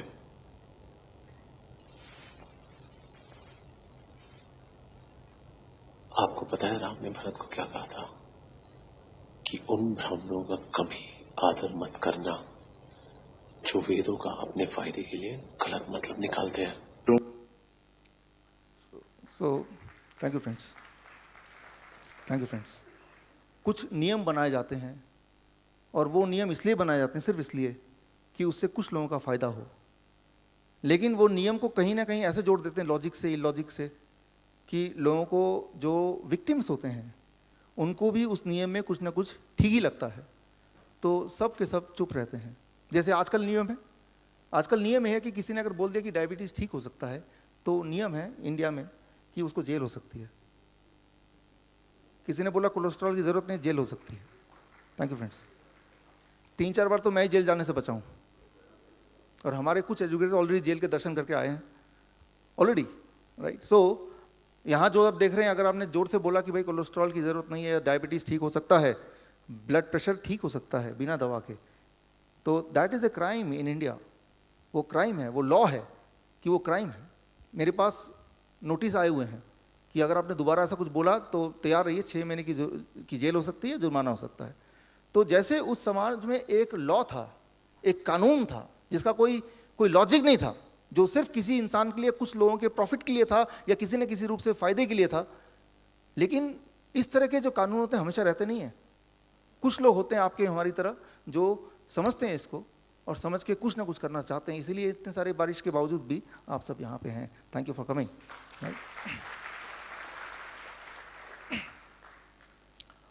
जब भी कभी लोग पास देखते हैं मेरा, और स्पेशली अगर डॉक्टर देखते हैं, तो पहले ही खारिज कर देते, हो ही नहीं सकता, राइट। तो हमारे दुनिया में कुछ कस्टम बन जाते हैं, because we are an emotional being, we are not an intelligent being. हम अपने कस्टम से अपने आप को जोड़ के देखते हैं, फिर वो कस्टम कितना भी गलत क्यों ना हो। तो अभी भी एक कस्टम चल रहा है कि हमें दवा खानी है, ये कस्टम का पार्ट है, ये रिलीजन का पार्ट है। इस रिलीजन का नाम है मेडिकल रिलीजन, लेकिन ये आपके फायदे का पार्ट नहीं है, ये तो पक्का है। और आज से अच्छा दिन नहीं हो सकता इससे आज़ादी पाने का, इसलिए इसको 14 अगस्त में रखा है, ताकि कल ना केवल खुद के लिए आज़ाद हो जाएं, राइट, इस दवा से मुक्ति मिल जाए, हमारे आसपास के जो लोग हैं उनको भी इससे आज़ाद कर दें। Thank you friends, thank you. लेकिन उसके लिए सब्जेक्ट को थोड़ा और डिटेल में समझना होगा आपको, ताकि करना क्या है वो एग्जैक्टली आप ठीक से बता पाएं। So that becomes the most important part of today's this program, that is the cure. सारा जो खेल है वो इसलिए है कि हार्ट की बीमारी ना हो। इफ दैट इज सो, तो हार्ट की बीमारी कैसे ना हो, अगर किसी को हो भी गई तो क्या करें कि वो कुछ दिनों में ठीक हो जाए, that is the most important thing. और वही अभी हम डिस्कस करने जा रहे हैं इन नेक्स्ट 15 मिनट और 20 मिनट्स। और उसके बाद इस दौरान आपके दिमाग में बहुत सारे सवाल आ रहे होंगे और आएंगे भी। वाई? बिकॉज जो भी मैं बोल रहा हूँ, it is just the opposite of what you had been taught और यू हैड बीन थिंकिंग और you had been told about, right, और यू माइट हैव रेड। इसीलिए आपके दिमाग में बहुत सवाल आएंगे, तो जो भी सवाल है वो आप लिखते रहिए। इस मेरे लेक्चर के बाद will have a question answer round, उसमें भरपूर क्वेश्चन पूछिए, जितना हो सके क्वेश्चन पूछिए। इसलिए मत मान जाइए because I am saying, but you have to give your arguments, right. और जब सारे आर्गूमेंट डिस्कशन हो जाए, only then you believe, accept and then propagate. तो अब आता है क्योर का पार्ट। यहाँ पे हम डिवाइड करते हैं वुमेन्स एंड मेन। वुमेन्स के लिए क्या करना है, मेंस के लिए क्या करना है। शुरू करता हूँ वुमेन से। ब्रिटिश मेडिकल जर्नल, दुनिया का सबसे number 1 journal, most authentic journal, इस जर्नल का कहना है कि 19 बड़े स्टडीज हुए दुनिया में वुमेन्स के ऊपर, उनके कोलेस्ट्रॉल और हार्ट का कनेक्शन, और सारे स्टडीज से एक कंक्लूजन निकलता है, in case of women's there is no connection between heart disease and cholesterol. Is very clear. 2007 में सारे जितने सारे स्टडीज हुए, मेजर स्टडीज, उन सबका common conclusion, it came in British medical journal 2007, that there is no connection between cholesterol and heart disease. यानी कि cholesterol की चिंता करने की जरूरत नहीं, ना उसको मेजर करने की जरूरत है। जिस तरह से आपके जूते का साइज का कोई कनेक्शन हार्ट डिजीज से नहीं है ना, राइट, या है? एक थ्योरी निकल जाए जिसके जूते का साइज कम है वो ठीक है, जिसके ज्यादा है वो ठीक नहीं है, फिर ऐसा जूता बनाए जिससे जबरदस्ती साइज कम किया जाए, राइट। तो जिस तरह से आपके जूते का साइज कुछ भी हो सकता है, उससे हार्ट डिजीज का कोई कनेक्शन नहीं है, ठीक उसी तरह से there is no connection between having a cholesterol level and the heart disease. और ये सिर्फ ब्रिटिश मेडिकल जर्नल नहीं कह रही है, national heart lungs and blood institute, national heart lungs and blood institute, ये गवर्नमेंट ऑफ यूएस का अपना इंस्टीट्यूट है और उनका अपना वेबसाइट है। उसमें अगर आप जाके देखेंगे तो उसमें ही लिखा है, study on 80,000 women for cholesterol and the result is no impact on women, right. If you are a women, need not to worry about cholesterol, even need not to test it. ये तो बिल्कुल clear है, और वो medical science के through ही clear है। So 50% तो जो पेशेंट है वो नॉन पेशेंट तो अभी बन जाते हैं by seeing these 2 slides, right. तो अब अगर मेंस हैं तो क्या करें? अगर मेन हैं तो उस इसी तरह की और फाइंडिंग्स कहती हैं अगर आपकी उम्र 50 साल से ज़्यादा है, 50 ईयर से ज़्यादा है, तो भी आपका कोलेस्ट्रॉल के बढ़ने या घटने का कोई कनेक्शन ही नहीं है आपके हार्ट डिजीज़ के होने या ना होने से। और अगर 50 साल से कम है, राइट, और कोलेस्ट्रॉल की थोड़ी बहुत कनेक्शन दिखती है, देयर इज स्लाइट कनेक्शन कि कोलेस्ट्रॉल जिनका बढ़ा होता है उनके चांसेस हार्ट डिजीज के ज़्यादा होते हैं। लेकिन अगर कोलेस्ट्रॉल लोअरिंग ड्रग लेके उसको घटाएंगे तो वो कुछ ऐसा ही होगा जैसे बाल सफ़ेद है तो हम काले बाल कर करके समझ लेंगे कि हमारी बॉडी भी ठीक हो रही है। तो ये ज़रूर है अभी तक की फाइंडिंग में कि 50 साल से नीचे के लोग वालों का अगर कोलेस्ट्रॉल थोड़ा बढ़ा होगा तो there is a slight chance that it may indicate little bit of heart disease, but that do not mean कि आप उसको ज़बरदस्ती घटाना शुरू कर दें by taking medication। क्योंकि जितने सारे ट्रायल हुए मेडिसिन के ऊपर, चाहे हम पहला ट्रायल ले लें 1998 का या आखिरी ट्रायल ले लें जो अभी रिलीज हुई है अप्रैल 3, 2016, पहला ट्रायल की रिपोर्ट मेरे यहाँ पे है इसी वक्त, और आखिरी ट्रायल जो अभी रिलीज हुई है उसकी भी पूरी रिपोर्ट यहीं पे है इसी वक्त, राइट। और बीच वाले ट्रायल के बारे में मैंने बताया, या वो सारी रिपोर्ट भी मेरे पास है। ट्रायल ये कहती है कि दवा से कोलेस्ट्रॉल घटाएंगे तो नंबर घट जाएगा, रिस्क फैक्टर नहीं घटेगा, राइट। नंबर घटना और रिस्क फैक्टर घटना दो डिफरेंट बातें हैं, ट्राई टू अंडरस्टैंड, राइट। मैं आपको एक उदाहरण देता हूं इसको समझाने के लिए। आपका हैप्पीनेस टेस्टिंग किया गया था जब आप आ रहे थे? हैप्पीनेस कितने हैं आप में से पार्टिसिपेंट जिनके रीडिंग 20 से कम है? हाथ रेस करें। 20 से कम, 20 या 20 से कम, ओके। अच्छा, जिनके 20 और 40 के बीच में है वो हाथ रेस करें, ओके, काफ़ी। जिनका 40 और 60 के बीच में है, और जिनका 60 और 100 के बीच में है वो है, ठीक है, राइट। अब ये टेस्टिंग क्यों कराया, इसका मकसद क्या था, इसका मतलब क्या है? ये एक मशीन है जो कुछ साल पहले हमने अपने दोस्तों से मिलके इसको इन्वेंट किया, फिर IIT दिल्ली के रिसर्च सेंटर से अप्रूव किया। और इसमें क्या होता है, बायो फीडबैक कहते हैं, बायो फीडबैक। आप जैसा सोचते हैं वो सोच एक इलेक्ट्रिकल सिग्नल की तरह पूरे बॉडी में बहती है, और उस सोच को उस मशीन के थ्रू उसकी रीडिंग हम पता कर सकते हैं। ये कोई बड़ी बात नहीं है, बायो फीडबैक कहते हैं। और इसका ये मतलब है जिनकी रीडिंग 1 से 20 के बीच में है, 20 से नीचे है या 20 तक है, they are the happiest state of mind, सबसे ज़्यादा खुश। Thank you. मुझे पता आप उल्टा ही सोच रहे होंगे, राइट।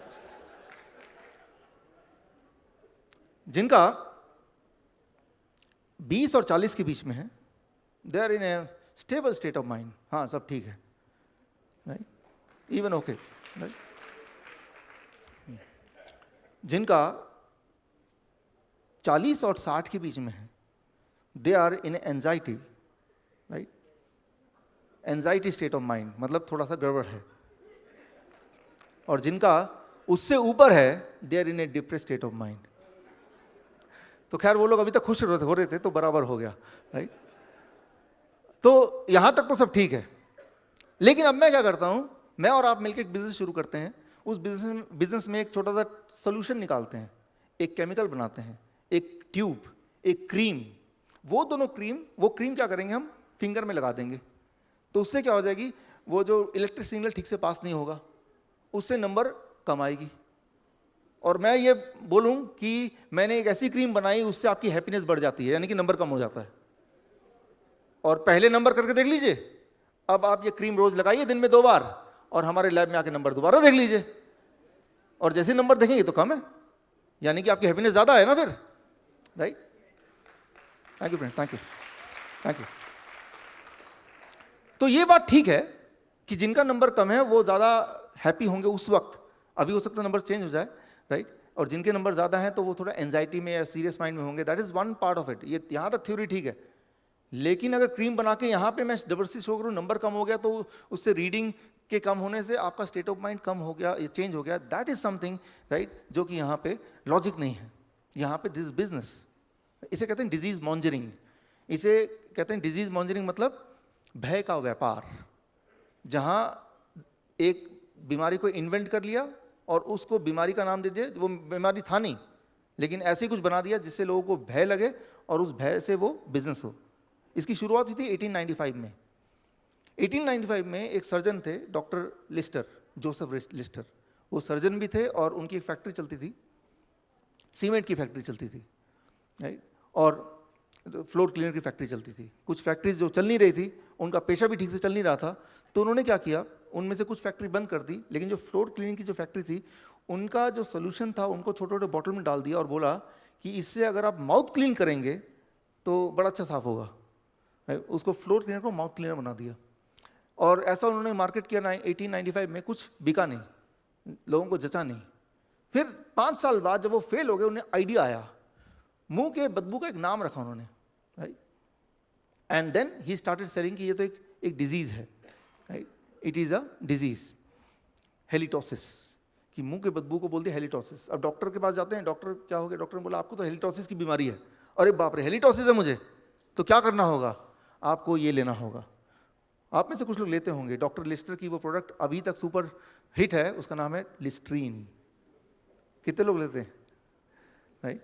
सो लिस्ट्रीन, और 1895 में वो पहला ऐसा प्रोडक्ट था जो डिजीज मॉनिटरिंग पे बेस्ड था, कि किसी भी एक सिचुएशन को एक डिजीज का नाम दे दिया, उससे भय पैदा हो गया और उससे आप वो खरीदना शुरू कर दिया, Listerine. So cholesterol is also a disease monitoring case. ये ज़रूर हो सकता है कि कुछ लोगों में 50 साल से नीचे वाले जो मेल्स हैं, हायर कोलेस्ट्रॉल में भी little bit of risk for heart disease, but it certainly do not mean कि आप अगर स्टैटिन से उसको कम करेंगे तो रिस्क भी कम होगा। दैट इज समथिंग जो कि गड़बड़ है, राइट, वहाँ की नॉलेज गड़बड़ है। लेकिन ये कि जब तक आप दवा लेंगे नहीं तब तक वो बिजनेस होगा नहीं। खैर, अभी आज घर जाके क्या करेंगे, अभी यहाँ से घर जाएंगे तो what is the first thing you have to do, second step क्या होगा, थर्ड स्टेप क्या होगा, 3 स्टेप आपको बताने वाला हूँ। वो 3 स्टेप आपके हार्ट को प्रोटेक्ट करेगी, इतना ज़्यादा कि आपकी मजबूरी हो जाएगी 1 हफ्ते के अंदर आपको अपना ब्लड प्रेशर की गोली, ब्लड शुगर की गोली, blood thinners, you have to throw it out, क्योंकि ब्लड प्रेशर नॉर्मल हो जाएगा और दवा लेंगे तो सब नॉर्मल हो जाएगा, बिलो नॉर्मल आ जाएगा, ब्लड शुगर नॉर्मल हो जाएगा और दवा लेंगे तो और नीचे चला जाएगा, which is too dangerous. Step 1, आज घर जाके क्या करना है, स्टेप 1, थ्रो द स्टैटिन। उठा के देखिए नियरेस्ट डस्टबिन क्या है, वहां फेंक दीजिए। जानवरों को भी मत दीजिए, उनके लिए भी बहुत ज्यादा कोलेस्ट्रॉल वाली। Thank you friends. कोलेस्ट्रॉल वाली, कोलेस्ट्रॉल की दवा कौन सी है, कोई भी दवा में लास्ट में स्टैटिन लिखा होगा तो that is a medicine for cholesterol, right, statin. अब इसको थोड़ा समझने की जरूरत है, ये क्या करती है और आपको क्या करना है सेकेंड एंड थर्ड स्टेप के लिए। आप सांसें ले रहे हैं, you take oxygen in, then up is the carbon dioxide out. जब कार्बन डाइऑक्साइड बाहर आया, यहां से शुरू होती है कोलेस्ट्रॉल की कहानी। कैसे, समझिए इसको। वो कार्बन डाइऑक्साइड कहाँ गया, वो प्लांट के अंदर गया, प्लांट टेक इट, और वो वाटर H2O के साथ मिला के सनलाइट के प्रेजेंस में उसको बना देता है ग्लूकोज।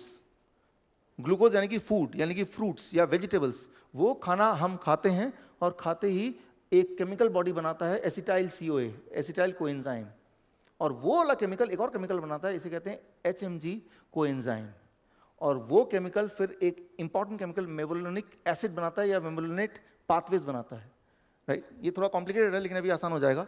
और इससे कई सारे केमिकल्स बनते हैं, इनमें से एक केमिकल है कोलेस्ट्रॉल, राइट, इनमें से एक केमिकल है कोलेस्ट्रॉल। इस तरह से कोलेस्ट्रॉल की पैदाइश होती है।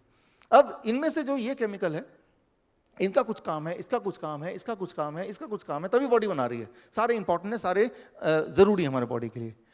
जब आप कोलेस्ट्रॉल की दवा लेते हैं तो वो दवा कोलेस्ट्रॉल कम कैसे करता है, वो दवा यहां पे काम करता है, इसको ब्लॉक कर देता है यहां पे। तो यहां ब्लॉक हुआ तो क्या हुआ, कोलेस्ट्रॉल बनना बंद हो गया, लेकिन साथ में क्या हुआ, और बाकी सब भी बंद हो गए। अब इनमें सबसे इंपॉर्टेंट है दिस CoQ10।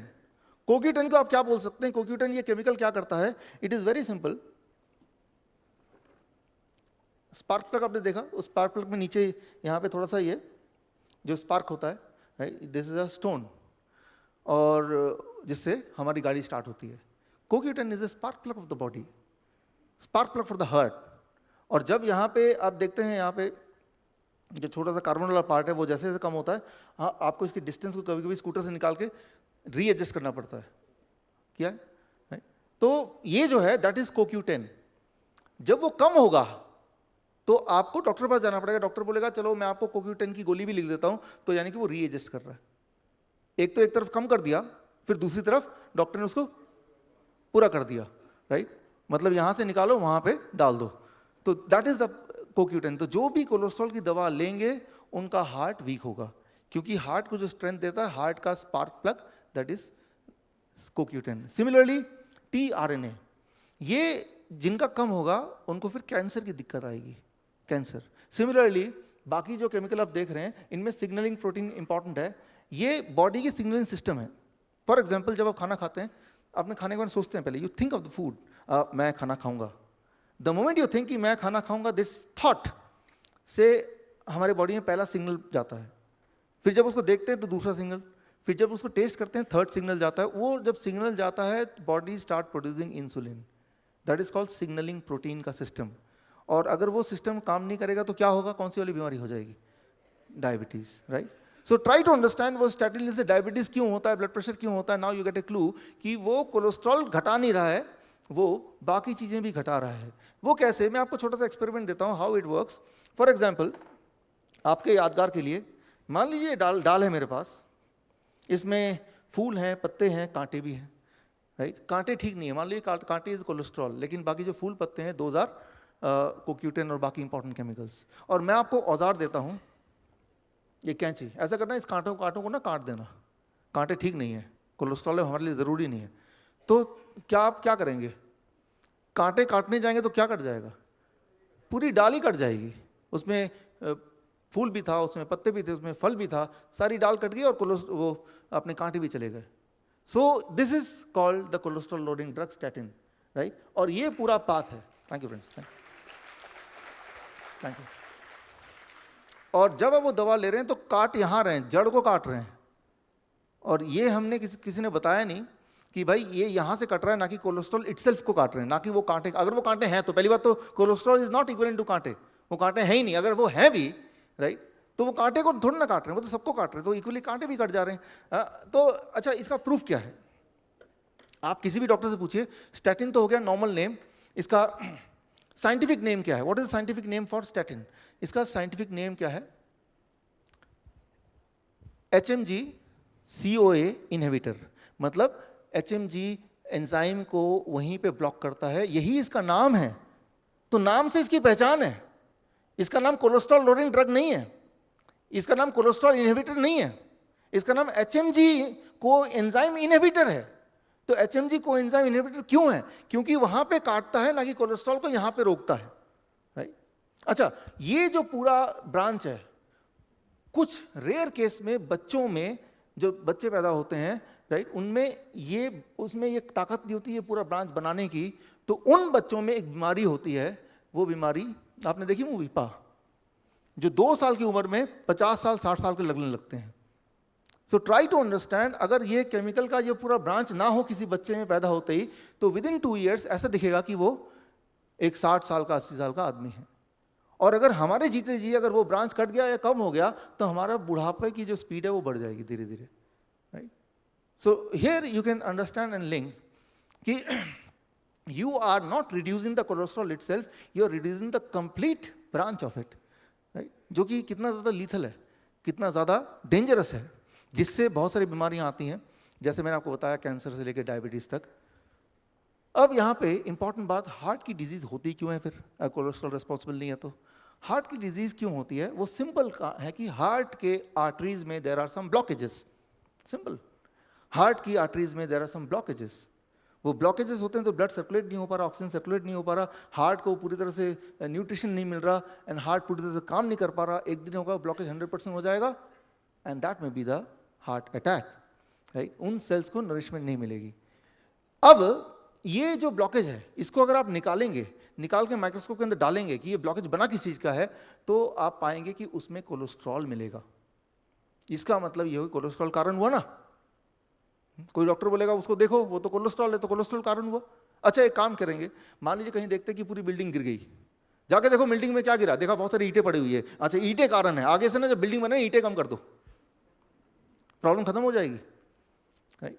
हाँ, जब बिल्डिंग गिरेगी तो ईंटें ही दिखेंगे, जाहिर सी बात है, क्योंकि बिल्डिंग ईंटों का बना होता है। जैसे कोलेस्ट्रॉल का ही वो आर्टरीज बने तो कोलेस्ट्रॉल दिखेंगे, लेकिन वो कारण नहीं हो सकता, right? Similarly it is true that the blockages are made up of cholesterol, but cholesterol may not be the reason. Right. अगर ऐसा होता तो जिन लोगों के हाई कोलेस्ट्रॉल है उन्हीं में हार्ट डिजीज होता, लो कोलेस्ट्रॉल में हार्ट डिजीज नहीं होता, जबकि इसका उल्टा ही देखा गया है, राइट। अब पहला। दूसरा सबसे इंपॉर्टेंट बात, अगर कोलेस्ट्रॉल की वजह से ब्लॉकेज होता है तो कभी भी ब्लॉकेज वेन्स में क्यों नहीं होता? देखिए, दो तरह के ब्लड वेसल्स हैं। एक तो वो ब्लड है जो साफ ब्लड यानी कि हार्ट से खून को बॉडी में सर्कुलेट करता है, और दूसरा वो ब्लड वेसल है जो बाकी ऑर्गन से खून को वापस हार्ट में ले जाता है, यानी गंदा खून को ले जाता है। सो नीले कलर का है वेन्स, लाल कलर का है आर्टरीज। अगर और कोलेस्ट्रॉल सब में एक जैसा ही सर्कुलेट करता है, तो अगर कोलेस्ट्रॉल रिस्पॉन्सिबल है ब्लॉकेज का, तो वेन्स में भी तो ब्लॉकेज होने चाहिए ना, वहां तो नहीं पाए जाते। So cholesterol can not be responsible, had it been so the blockage would have been even in the veins, क्योंकि वेन्स में भी उतना ही कोलेस्ट्रॉल फ्लो करता है जितना कि आर्टरीज में करता है। सो ये एक आर्गुमेंट है। अब इससे एक सवाल आता है, फिर क्या, कैसे या क्या कारण से हार्ट डिजीज होता है? What is the main cause of heart disease? अगर कोलेस्ट्रॉल से नहीं होता, उस ब्लॉकेज में भी कोलेस्ट्रॉल है तब भी उससे नहीं होता, तो एक्चुअल कारण क्या है? इसके लिए मैं 3 क्लू दूंगा आपको। उस 3 क्लू के अंदर आप ढूंढेंगे आंसर क्या है। 3 वेरी इंटरेस्टिंग क्लू। पहला क्लू, सर्कुलेशन 2006, वेरी इंपॉर्टेंट। ये देखा गया कि ब्लॉकेज जहां भी है वहां पे 50 अलग अलग तरह के बैक्टीरिया पाए गए हैं। हमेशा जब भी कहीं ब्लॉकेज होगा, ब्लॉकेज के आसपास 50 different kind of bacteria are found. That is clue 1। Clue 2, जहां पे ब्लॉकेज है वहां की टेम्परेचर हमेशा ज्यादा होती है in comparison to rest of the body, rest of the arteries. Clue number 2, जिस तरह से जब भी इन्फेक्शन हो जाता है हमारे बॉडी की टेम्परेचर ज्यादा नहीं हो जाती, वो क्यों होती है?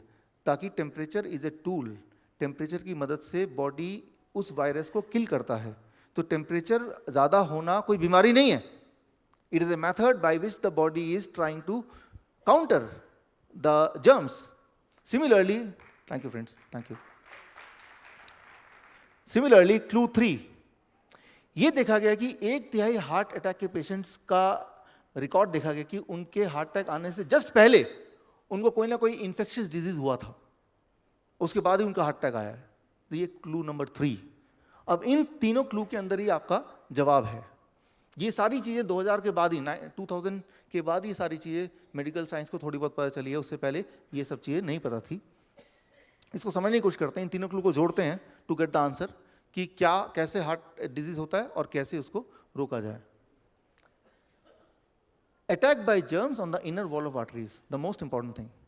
कंक्लूजन इज, जहां पे भी हार्ट डिजीज जो भी आर्टरीज हैं वहां पे पाया गया कि जर्म्स अटैक करती हैं। हमारे पूरे ब्लड में जर्म्स सर्कुलेट होती हैं, दैट इज वेरी नॉर्मल। लेकिन हम में से कुछ लोगों के, कुछ पेशेंट के केस में कहीं कहीं वो जर्म्स अटैक करती हैं। लेकिन जर्म्स कहीं कहीं अटैक करती है, हर जगह क्यों नहीं करती है?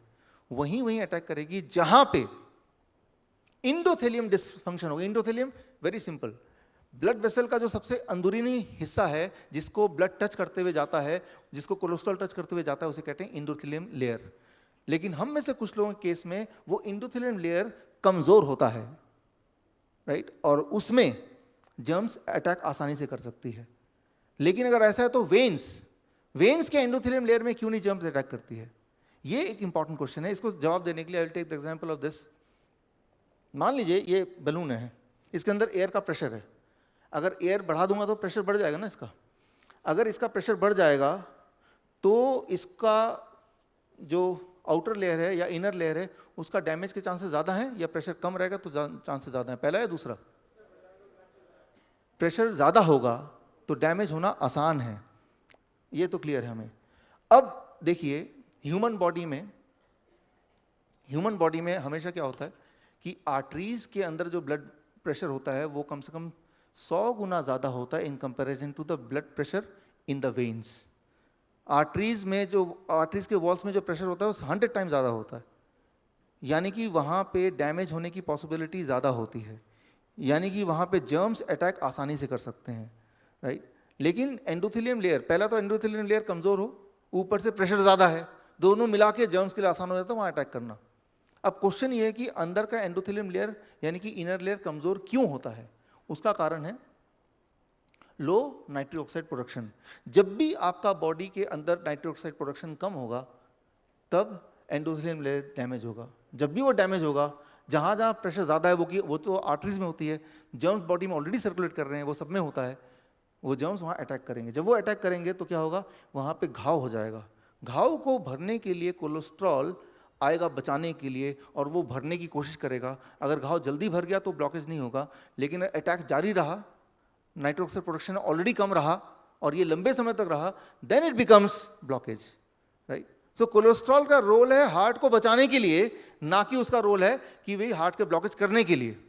बट उस प्रोसेस के through, thank you friends, thank you, but उस प्रोसेस के थ्रू जब वो प्रोसेस चल रहा है, तब अगर एंडोथेलियन लेयर कमजोर ही रहता रहे और जर्म्स ज्यादा हो बॉडी में, इन्फेक्शन पहले से ही हो, कोई वायरल फीवर ऑलरेडी चल रहा हो, दैट इज द टाइम जब वो इन्फेक्शन जीत सकता है, right, in comparison to cholesterol. उस लड़ाई में that will form the blockage, right. So यहां पे इंपॉर्टेंट है attack by germs on weak arteries on the inner wall, जिससे इन्फ्लेमेशन कहते हैं। इन्फ्लेमेशन को हिंदी में बोलेंगे सूजन। सूज जाता है ना बाहर, जो बाहर कभी सूज जाता है, कभी किसी के पाँव में मोच आ गए तो सूज जाता है। सूजना कोई बीमारी नहीं है, सूजना एक प्रोटेक्शन है, रिपेयर मैकेनिज्म है बॉडी का। सिमिलरली अंदर भी सूज जाता है, लेकिन अगर नाइट्रिक ऑक्साइड प्रोडक्शन कम रहती रहे, इन्फेक्शन लगातार अटैक करते रहे, तो उसको मैनेज करने के कोलेस्ट्रॉल वहां पे जमता रहे, सम टाइम वो ब्लॉकेज ज्यादा हो गया, फ्लो ब्लॉक हो गया, that is called heart disease, that is called heart attack, right. So यहां पे कुल मिला के कुछ ऐसा आता है, इन्फ्लेमेशन, उसमें cholesterol try to cover it up and that leads to blockages. तो अब सोल्यूशन क्या है, व्हाट इज द सोल्यूशन, क्या करना होगा? सिंपली, अच्छा बताइए क्या सोल्यूशन है? यहां पे क्या हो जाए तो ये सारा प्रोसेस बीच में रुक सकता है? Nitric oxide. Simple simple solution कि अगर हम कुछ ऐसा करें कि हमारी बॉडी की नाइट्रिक ऑक्साइड प्रोडक्शन को दोबारा से बढ़ा दें, जैसे ही वो बढ़ाएंगे तो सारा चीज बैलेंस में आ जाएगा। कितनी देर में? कुछ दिनों में बैलेंस में आ जाएगा, with in few days, right. अब वो फॉर्मूला क्या है? वो फॉर्मूला क्या है जिससे कि नाइट्रिक ऑक्साइड प्रोडक्शन बढ़ जाएगा? दिस मीन्स कि अब जो आने वाला है ये आपके पूरे लेक्चर का सबसे इंपॉर्टेंट पार्ट है, क्योंकि इसी को आपको कल से या आज से फॉलो करना है। The most important part, formula to cure heart disease, that you know nitric oxide production. अगर नाइट्रिक ऑक्साइड प्रोड्यूस होगा ज्यादा तो ऑटोमेटिकली वो सारी चीजें will be taken care of. अब सवाल यह था कि what I should do right now so that my body produce enough nitric oxide, right. ये आपका सिर्फ एक सवाल है। उसका जवाब ये है, स्टेप 1 मैंने आपको ऑलरेडी बताया था। स्टेप 1 क्या था बताया था मैंने? Throw the statin. Why? Because statin क्या करता है, वो नाइट्रिक ऑक्साइड की प्रोडक्शन में बीच में आता है, right. It hampers the production of nitric oxide. तो पहले तो वो सारी चीज उठा के फेंको जो नाइट्रिक ऑक्साइड प्रोडक्शन के बीच में बाधा डलती हो, तभी तो हम कुछ कर पाएंगे, राइट। सो यहाँ पे कुछ लोग हम मुझे बोलते हैं, डॉक्टर साहब मैं वो दवा भी लेता रहूं और आप जो बता रहे हैं खाने पीने का वो भी चलता रहेगा। मैं बोलता हूँ वो तो कुछ ऐसा हुआ ना कि आप कीचड़ लगी हुई, आप नहा भी रहे हो, कोई कीचड़ मार भी रहा है आप पे, तो कभी भी वो दिन नहीं आएगा जब आप पूरी तरह से क्लीन हो जाओगे।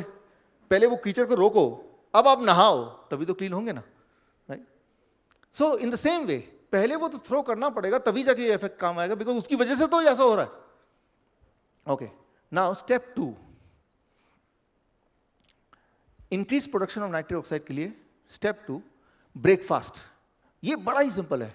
12 बजे तक आप एक ब्रेकफास्ट का नियम लगा दीजिए, जो हम में से बहुत सारे लोगों ने ऑलरेडी लगाया हुआ है। जैसे आपका मुझे ब्रेकफास्ट करना है तो मेरे बॉडी का वेट है 70 kg। जितना आपका बॉडी का वेट है इंटू 10, यानी कि कितना हो गया मेरा 700। अब उसको ग्राम में कन्वर्ट कर दीजिए, 700 ग्राम उतना फल। मान लो किसी का वेट है बॉडी का 100 kg, इंटू 10 कितना हो गया 1000 ग्राम, यानी कि 1 किलो, राइट। और उतना फल, कौन से वाले फल? जो आपका मन करे। Seasonal fruits. सीजनल फ्रूट कौन से होते हैं? जो सस्ता मिलता है वो सीजनल फ्रूट्स, राइट। तो जो सस्ता नहीं मिले वो सीजन का नहीं है, तो और अच्छा, पैसे भी कम खर्च होंगे। कौन से वाले फ्रूट्स? Seasonal fruits. कौन से वाले सीजनल फ्रूट्स? जो आपका मन करे वो वाले। अरे मैं तो डायबिटिक हूं, तो फिर तो आपको आम ज्यादा खाने चाहिए, कम से कम 2 किलो, राइट। तो और गन्ने का जूस वो 2 गिलास 3 गिलास चल जाएगा कम से कम। तो हमारा जो डायबिटीज कैंप होता है, जिसके बारे में विजय जी ने आपको बताया, 3 दिन का होता है कभी कभी, उसमें जो डायबिटिक पेशेंट आते हैं तो पहला नियम ये होता है कि वो दवा बाहर फेंके, और दूसरा नियम कि वो तैयार हो इस चीज़ के लिए कि दिन में 2 किलो आम खाएंगे और गन्ने का जूस देंगे तो पहले दिन ही पिएंगे। और अगर ऐसा वो करते हैं तो वो खुद ही सरप्राइज रहते हैं, with in first 3 days they are cure of diabetes, पूरी तरह ठीक हो गए। Right, thank you.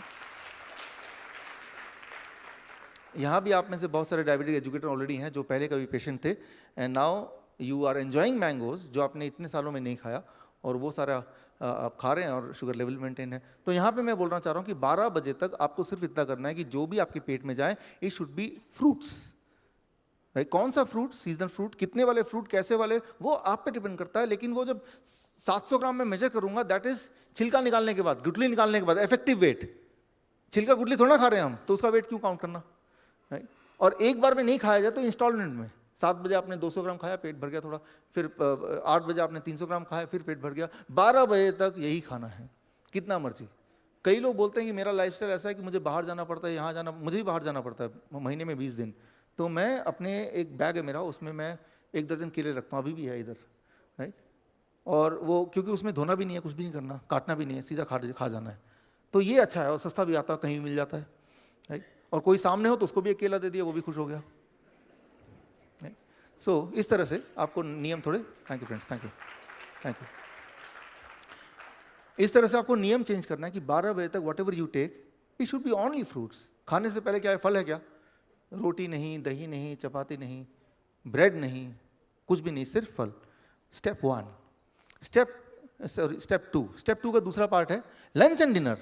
Lunch and dinner जब भी आप करेंगे you always have to do it in 2 plates. 2 plate सामने रखिए लंच एंड डिनर में, अभी तो 1 प्लेट में खाते हैं। प्लेट 2 उसमें आप अपने जो अच्छा लगता है फेवरेट सारी फूड रखिए, राजमा है, छोले है, चावल है, छोले भटूरे हैं या गोलगप्पे हैं, जो भी आप खाना चाहते हैं, जो भी डोसा है, इडली है।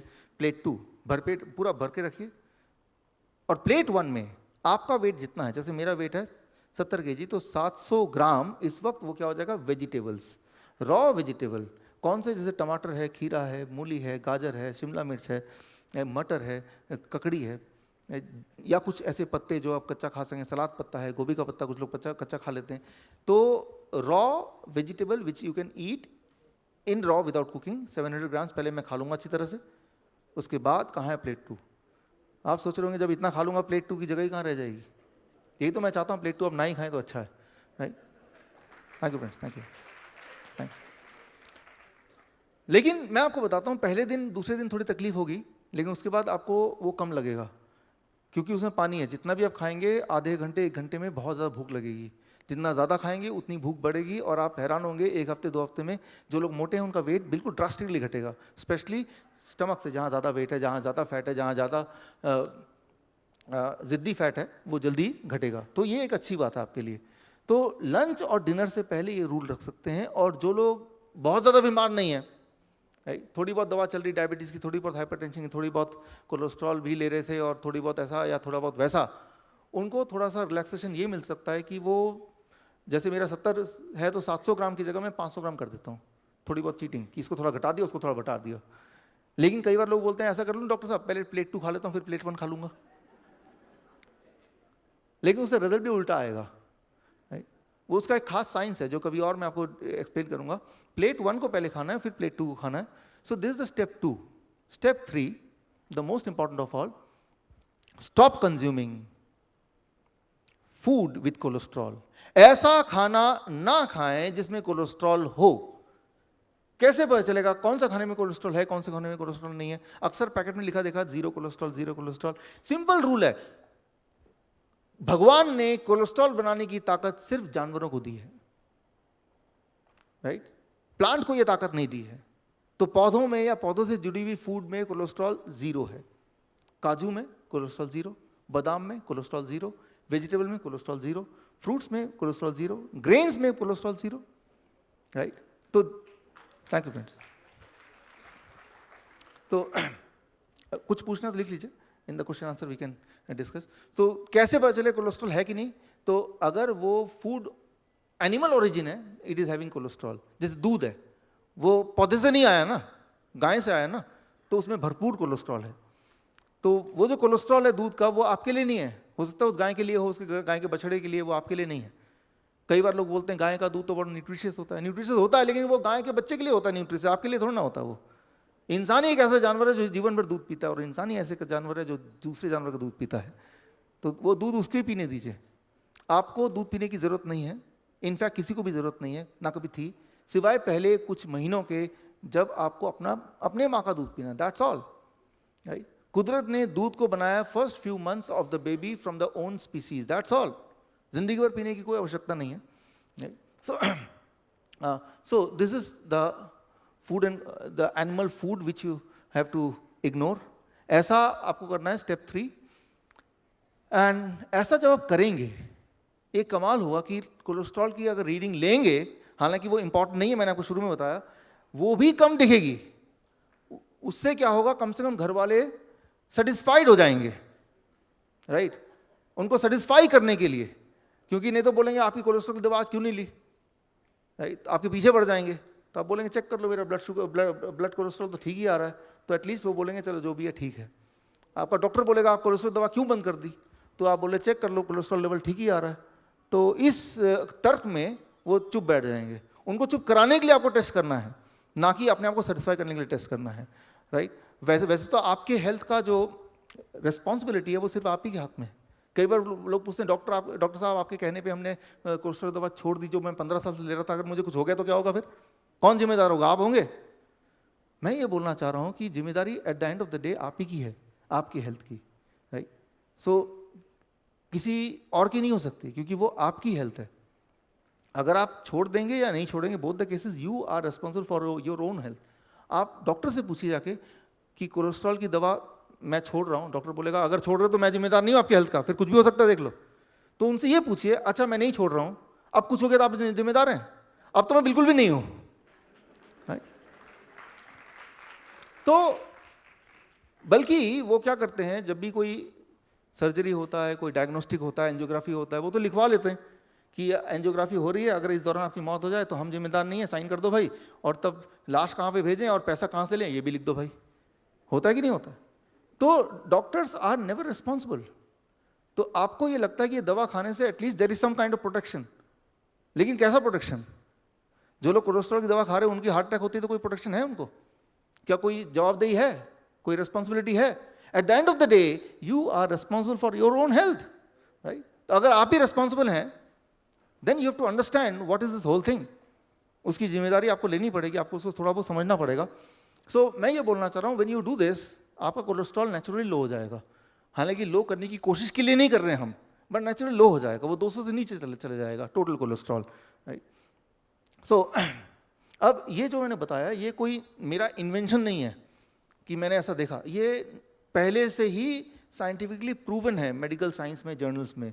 उसके लिए मैं आपको एक ट्रायल बताता हूँ। ओस्लो स्टडी 1975 में हुआ था, कई साल तक चला था। इसमें सारे लोगों का एनुअल कोलेस्ट्रॉल कम कर दिया, मतलब एनिमल फूड जीरो कर दिया, दूध जीरो कर दिया। तो क्या हुआ, सारे पॉपुलेशन का कोलेस्ट्रॉल लेवल नॉर्मल आ गया, नीचे आ गया। लेकिन इंटरेस्टिंगली हार्ट डिजीज का डेथ रेट नीचे नहीं आया। ट्राई टू अंडरस्टैंड, कोलेस्ट्रॉल कम हो गया लेकिन डेथ रेट कम नहीं हुआ, हार्ट डिजीज कम नहीं हुई। फिर क्या हुआ, 2006 में ओस्लो 2 एक और स्टडी हुआ। इसमें एनिमल फूड कम कर दिया, दूध कम कर दिया, साथ में ऑयल कम कर दिया, जीरो ऑयल। इस बार कोलेस्ट्रॉल नीचे आ गया, डेथ रेट भी नीचे आ गया। यानी कि एक चीज और जोड़ लीजिए, आपके हार्ट का प्रोटेक्शन के लिए try to reduce the amount of oil in the food, right. Low oil, low heart disease, right. ये एक इंपॉर्टेंट बात है। क्यों? ऑयल क्या करता है, ये बहुत इंटरेस्टिंग है। इसको समझाने के लिए मैं एक एग्जांपल लेता हूं। मान लीजिए आप एनिमल फूड से, दूध से या चिकन अंडे से आप फैट निकालिए, उसको माइक्रोस्कोप के अंदर डालिए, उसके अंदर जो दिखेगा वो ऐसा दिखेगा, straight like this.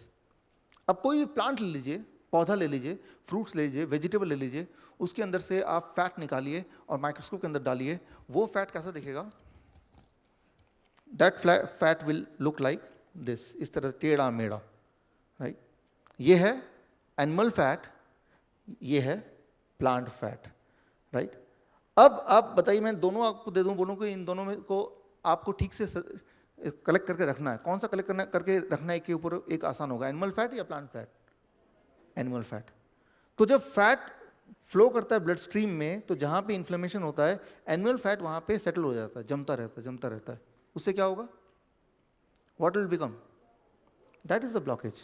But the plant fat वो जम नहीं सकता because of its structural changes, right?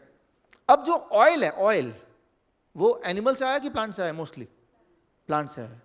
तो उसका जो फैट है लाइक दिस, लेकिन उसको जब आप हीट करेंगे, आप तो ऑयल ऐसे नहीं पीते ना, you heat it. The moment you heat it, the behavior of the plant oil, it changes to animal fat. That behavior, it behaves like animal fat. Although it is not having any cholesterol inside, तो cholesterol तो नीचे आ गया क्योंकि animal food को zero कर दिया था, लेकिन जो हार्ट डिजीज का डेथ रेट नीचे नहीं आया। So here comes the conclusion कि आपको साथ में ऑयल को भी मिनिमाइज करना एज मच एज पॉसिबल, जितना हो सके आपसे। वो ऑलरेडी मिनिमाइज हो गया क्योंकि 12 बजे तक तो फ्रूट डाइट पे हैं ऑलरेडी, तो कोई ऑयल का सवाल नहीं है। और लंच एंड डिनर में प्लेट 1 आपने इतना खा लिया कि प्लेट 2 की जगह थोड़ी थोड़ी कम रही। तो as it is your intake of oil is less. और ये चीज़ कई सारे पब्लिकेशन में आया। जो एक लेटेस्ट आया 2005 में 10 साल की study, Lyon diet heart study, ये बहुत ही फेमस स्टडी है। इस स्टडी में भी जो मैंने अभी थ्योरी बताई है सारा कुछ इसमें भी दिया गया कि भाई अगर कोई इंसान ऐसा करेगा जैसे मैंने अभी आपको बताया, then what will happen? 23% reduction in death, 21% reduction in cancer and 24% reduction in heart disease. These are things you can expect, right? ये सिंपल फॉर्मूला है। इससे क्या क्या इंपैक्ट और भी आएगा? What are the impact? जैसे ही आप ये शुरू करेंगे, यहाँ एक वार्निंग है, वार्निंग। जैसे ही आप शुरू करेंगे पहले 3 दिन के अंदर ही you'll be forced to stop your blood sugar medicine and reduce your insulin intake। जो लोग इंसुलिन पे हैं, पहले 3 दिन में ब्लड शुगर नॉर्मल होगा, ब्लड प्रेशर नॉर्मल होगा। पहले 7 दिन में कोलेस्ट्रॉल लेवल डाउन हो जाएगा, इंटेस्टाइनल प्रॉब्लम खत्म हो जाएगा, हाई ब्लड प्रेशर की दवा छोड़नी पड़ेगी, नहीं तो वो लो ब्लड प्रेशर कन्वर्ट हो जाएगा। थायराइड की दवा छोड़नी पड़ेगी, नहीं तो हाइपोथायराइड हाइपरथायराइड में कन्वर्ट हो जाएगा। ट्राई टू अंडरस्टैंड कि बॉडी में 1 हफ्ते के अंदर ही वो चेंजेस दिखेंगे कि you will be forced to stop the medication. If you don't do it, it will become dangerous. Low blood sugar हो जाएगा, हाइपरथायराइड हो जाएगा, लो ब्लड प्रेशर हो जाएगा, उल्टा होने लगेगा, राइट? 1 महीना अगर करेंगे तो हार्ट की बीमारी, राइट, जो हार्ट के डिस्कम्फर्ट्स हैं, that will be vanished, right? Similarly 6 महीना करेंगे तो अस्थमा, 9 महीना करेंगे तो it will affect in cancer. और ये सारी चीज़ें कोई इमेजिनरी या कोई सिर्फ स्टडी को देख के थ्योरेटिकल बात नहीं कर रहा हूँ। ये सारी बातों का प्रैक्टिकल ऑलरेडी हमारे एजुकेटर्स, अभी आपने देखा स्टेज पे जो 50 एजुकेटर्स थे, उन्होंने अपने अपने पेशेंट्स के साथ ऑलरेडी करके देख लिया। और उनके जो स्टोरीज की कलेक्शन है, that collection is the book which we launch today, right? तो इस बुक में आपको अलग अलग तरह के पेशेंट्स की हिस्ट्री, उनका अभी प्रेजेंट, उनका फ़ोन नंबर, उनका ईमेल आईडी, उनकी सारी चीज़ें मिलेंगी, ताकि उससे एनकरेजमेंट लेके, हिम्मत लेके you start following it for yourself and for your friends etcetera. तो ये कोई मेरी लिखी हुई किताब नहीं, it is a collection of the real story of those people who are following similar kind of things. उनमें से कोई कैंसर पेशेंट भी है, कोई हार्ट पेशेंट भी है, कोई थायराइड का भी है, कोई डायबिटीज़ का भी है। ज़्यादातर डायबिटीज़ के हैं बिकॉज ये डायबिटीज़ के एजुकेटर्स हैं। बट किसी को अकेला डायबिटीज़ नहीं होता। डायबिटीज़ वाला बोलता है बीपी की भी गोली चल रही, कोलेस्ट्रॉल की भी चल रही, थायराइड की भी चलनी है, मोटा भी है वो, right? So it is a combination of many things. So now यहाँ तक तो ये आया कि आपको क्या करना है। अब एक खास होता ना bonus part, it is a bonus part. क्या नहीं करना है, कहाँ पे आपको अलर्ट रहना है आज के बाद। खास तौर पे कल से 15 अगस्त से it should be a new beginning, it should be a new independence of health. So this is going to the most important part. यहाँ पे मैं आपके सामने 4 महत्वपूर्ण ट्रायल रख रहा हूँ। ये ट्रायल रखने का एक खास कारण है, वो ये कि दवा, मान लो किसी का ब्लड शुगर ज़्यादा है, हाई है, तो ब्लड शुगर ज़्यादा होने से मान लो 300 से ऊपर होगा तो कभी कभी तकलीफ हो सकती है। लेकिन अगर दवा लेकर उसको कम कर देंगे तो तकलीफ अपनी जगह पे ही है, जो उसके डैमेज है वो अपनी जगह पे हैं, सिर्फ रीडिंग कम दिख रही है, राइट? ये प्रूव किया गया है एकॉर्ड ट्रायल में। एकॉर्ड ट्रायल जो आप देख रहे हैं 2008 में रिलीज हुआ था, जिसमें 10,000 पार्टिसिपेंट्स थे, जो US, Canada and UK 3 government ने मिलकर किया था। रिजल्ट ये आया कि high sugar is bad, no doubt about it, but lowering it with the medication is still the same, सिर्फ नंबर का रीडिंग का फर्क है, राइट। सिमिलरली आइडल ट्रायल ये किडनी पे हुआ था। अक्सर ये देखा किडनी पेशेंट का क्रिएटिनिन लेवल बढ़ गया या GFR लेवल कम हो गया, इस केस में वो डायलिसिस के लिए बोलते हैं। तो अब मैं जो बोलने जा रहा हूँ, मोस्ट इंपॉर्टेंट थिंग, डायलिसिस कराना है कि नहीं कराना है, हाइपरटेंशन की दवा लेनी है कि नहीं लेनी है, ब्लड प्रेशर की, शुगर की दवा लेनी है कि नहीं देनी है, वो रीडिंग पे अकेले निर्भर नहीं करना है। According to all this trial, reading के अलावा सिम्टम है क्या, डिस्कम्फर्ट है क्या, right. So that plays an important role. For example, मान लो कोई किडनी का पेशेंट है, क्रिएटिनिन लेवल 5 पे आ गया और GFR लेवल लेस देन 15 आ गया, लेकिन सिम्टम नहीं है कुछ, he is feeling fine, he is not the patient of dialysis according to ideal trial जो 2010 में रिलीज हुई है। ये ट्रायल इकलौता ट्रायल है जो इस तरह का ट्रायल है जो ये देखता है कि डायलिसिस करने की आवश्यकता एक्चुअली कब है। तो वो रीडिंग पे निर्भर नहीं करना है कि रीडिंग 15 से कम आ गया, क्रिएटिनिन 5 से ऊपर चला गया, चलो आप डायलिसिस कराओ। No, are you having any discomfort, कोई टायरनेस है, कोई पेन है, कोई दिक्कत है, if yes then may be emergency case में dialysis is required. Similarly for blood pressure, किसी इंसान का नॉर्मल ब्लड प्रेशर 160/100 भी हो सकता है, but he is feeling absolutely fine, so he need not to take blood pressure medication. Similarly हमारे यहाँ पे SK गुप्ता जी हैं, यहाँ पे अभी तो थे, आप बैठे हैं, यस सर। तो आपकी मैं एग्जांपल ले रहा हूँ सर, आपका ब्लड शुगर लेवल 300 350 राइट, 400, जो कि एक नॉर्मल से देखा जाए तो it is very high, but feeling fit, उतने एनर्जेटिक जितने एनर्जेटिक मैं या कोई और फील करता है पूरे दिन भर में। यस, जब आए थे आप, है ना, हाँ 586 था, 586, जिसमें कोई और इंसान हो तो उसको बहुत सारे सिम्टम दिखे बट नो सिम्टम। हमारे ऑफिस में थे, खुद आए ड्राइव करके, खुद ड्राइव कर गए और दैट वाज नॉर्मल। तो मैं यहाँ पे ये बोलना चाह रहा हूँ कि सबसे इंपॉर्टेंट बात, मैं ये नहीं बोल रहा 586 अपने आप में नॉर्मल है, 586 ज़्यादा ही है, लेकिन 586 आने के बाद या 300 से ऊपर आने के बाद क्या मुझे सिम्टम है क्या? अगर सिम्टम भी है तो ज़रूर दवा लेना चाहिए, और सिम्टम नहीं है और दवा ले रहे हैं तो उससे नुकसान होगा, according to this trial, right. Accord trial, ALLHAT trial है, ये गवर्नमेंट स्पॉन्सर्ड ट्रायल था, US गवर्नमेंट, सबसे बड़ा ट्रायल है ब्लड प्रेशर का। आइडल ट्रायल ये इकलौता ट्रायल है किडनी का, और कोई ट्रायल ही नहीं किया इस तरह का, राइट। Similarly DPP, diabetes prevention program, ये बहुत बड़ा ट्रायल है। ये सारे ट्रायल की डिटेल्स मैं आपको कार्ड में एक दूंगा अभी, आप घर जाके सर्च कर सकते हैं। तो मैं ये बोलना चाह रहा हूँ कि डायग्नोसिस के ऊपर डिपेंड नहीं होना, diagnosis plus symptom leads to medication. Just diagnosis cannot lead to medication. Diagnosis and symptom, then medication. For blood pressure, for blood sugar, for even dialysis, any kind of ailment, even for cancer, right? कई बार आपका blood test कुछ भी बताता हो, right? It may be in the category of cancer, but do I have any symptom? If not, need not to worry about it. मैं आपको example दे रहा हूँ, एक simple example आपके समझने के लिए। आजकल Google मैप आ गए मोबाइल में, आप जहाँ भी जाना चाहते हैं, मान लीजिए आप ताजमहल देखना जाना चाहते हैं, आपने ताजमहल आगरा कर दिया तो गूगल मैप में आ जाएगा ना। तो आपको सिर्फ ड्राइव करेंगे और गूगल मैप बोलेंगे सीधा चले जाओ 1 किलोमीटर, आप राइट ले लो, आप लेफ्ट ले लो, आप चलते रहेंगे मैप को देख के, मैप पे भरोसा करके। करते करते करते करते इमेजिन कीजिए आप ताजमहल के सामने आ गए, ताजमहल ये रहा और गूगल मैप बता रहा है 2.5 किलोमीटर बाद ताजमहल आएगा। आप छू के देख रहे हैं ताजमहल है, आंखों से देख रहे हैं भाई साहब ताजमहल कहाँ है, भाई ये तो रहा, महसूस कर रहे हैं ताजमहल है। तो आप अपनी आंखों को, अपने सेंसेस को मानेंगे या गूगल मैप में जो रीडिंग उसको मानेंगे? गूगल मैप बता रहा है अभी 2.5 किलोमीटर और है, कोई बोलेगा मैं तो इसी को मानूंगा, और 2.5 किलोमीटर आगे जाएगा, वहां वो ताजमहल ढूंढेगा और किसी भी चीज को सोचेगा शायद यही ताजमहल हो।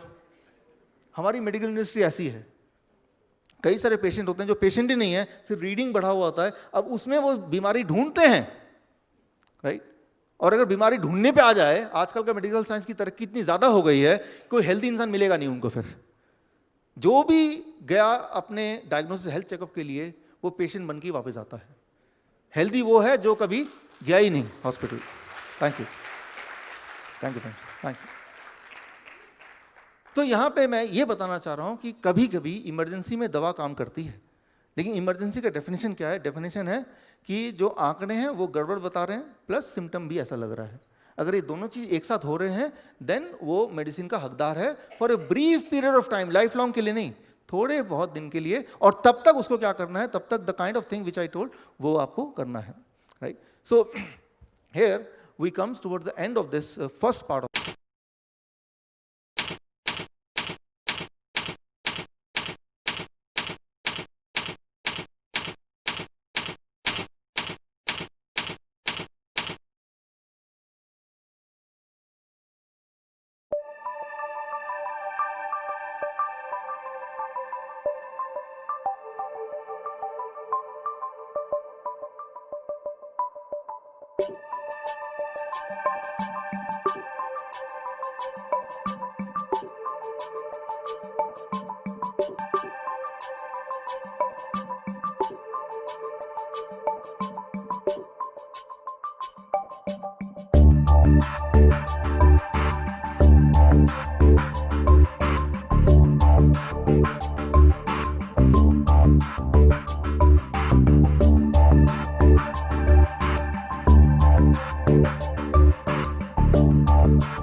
5 साल से डायबिटीज है।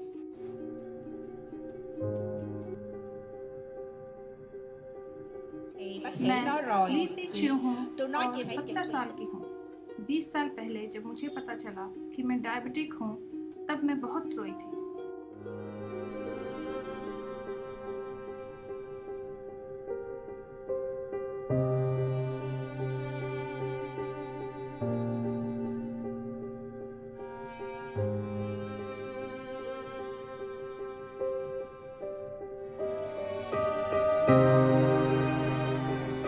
मैं न्यू थी बच ह्यू हूँ और मेरी उम्र 59 है।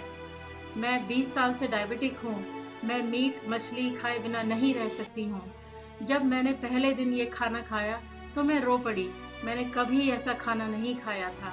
जिंदगी के भाग दौड़ में हम अपना ख्याल रखना तो भूल ही जाते हैं। खुद से प्यार करना भी जरूरी है, यह हमें याद ही नहीं रहता।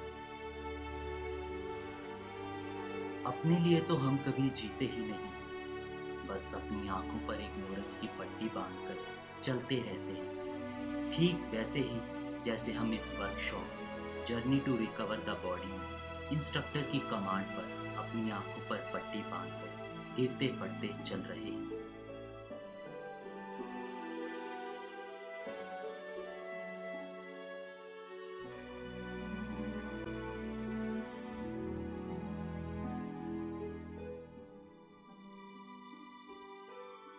इसी तरह जिंदगी में भी हम बार बार ऐसे ही गिरते रहते हैं और एक समय पर अपने ऊपर से विश्वास खो बैठते हैं। विश्वास यानी कॉन्फिडेंस, खुद पर जो अच्छी जिंदगी जीने के लिए बेहद जरूरी है, उसे ही खो बैठते हैं। उस विश्वास को दोबारा पाने के लिए हमें एक लीडर की जरूरत होती है और वो लीडर हमें डॉक्टर विश्वरूप के रूप में मिला। एक ऐसा लीडर जो आपको सिर्फ आपकी काबिलियत के बारे में बताए और आप में कितना पोटेंशियल है उसके बारे में बताए। हम सभी की बॉडी खुद को हील करना जानती है, बस ज़रूरत है माइंड को एजुकेट करने की और उसे यह बताने की कि अपनी बॉडी का ख्याल रखना आपकी पहली जिम्मेदारी है। हमारे बीच डॉक्टर विश्वरूप रॉय चौधरी एक ऐसे ही लीडर की तरह आए हैं। Người dẫn đường xuất hiện giống như một cái thông điệp là thầy Bi mang đến cho chúng ta một cái người dẫn đường, hướng dẫn một cái người dẫn đường đã thấy một kết quả.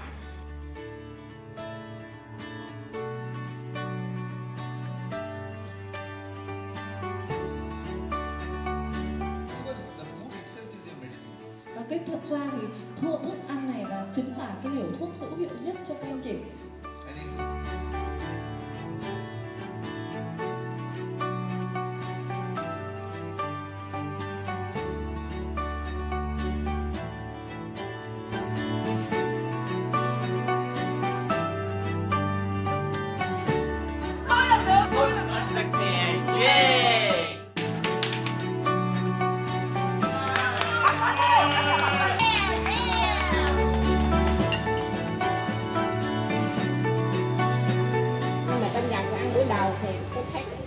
इस workshop के पहले दिन खाना खाकर मैं बहुत निराश, पर तीसरे दिन रिजल्ट देखकर मैं बहुत खुश हूँ। Thanks to doctor Vishwarup Roy.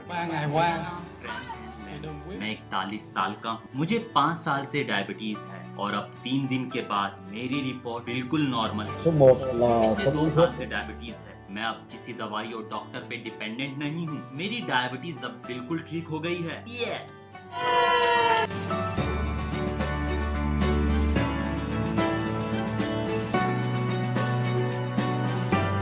I love all people.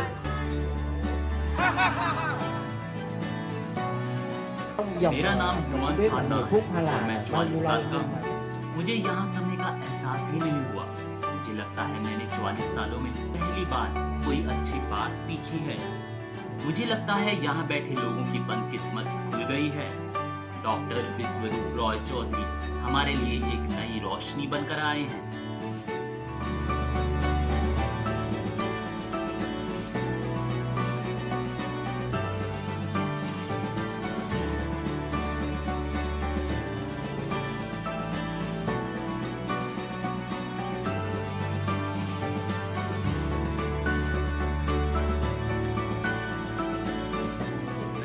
Yep.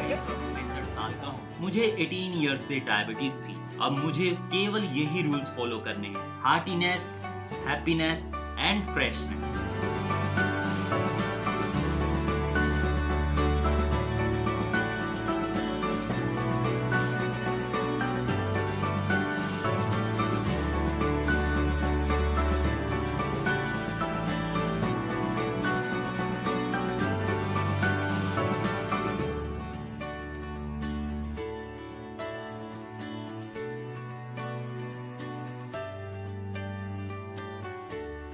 Ngày đầu tiên buổi sáng sớm workshop के पहले दिन मेरा फास्टिंग शुगर लेवल 254 था, सेकंड डे ये 175 और तीसरे दिन कमाल हो गया 126। मैं 44 इयर्स की हूँ, मुझे अब कोई बीमारी नहीं है। मैंने अपना हॉस्पिटल में चेकअप कराया है। इस डाइट प्लान और लाइफस्टाइल के साथ मैं एक बहुत बेहतर और खुशहाल जिंदगी जी सकती हूँ। था 67 साल का हूँ, मुझे पिछले 17 साल से डायबिटीज थी। आई बिलीव अपने आप को हेल्दी रखने का डॉक्टर रॉय चौधरी का ये बहुत ही बेहतरीन तरीका है और अब मैं बिल्कुल ठीक हूँ।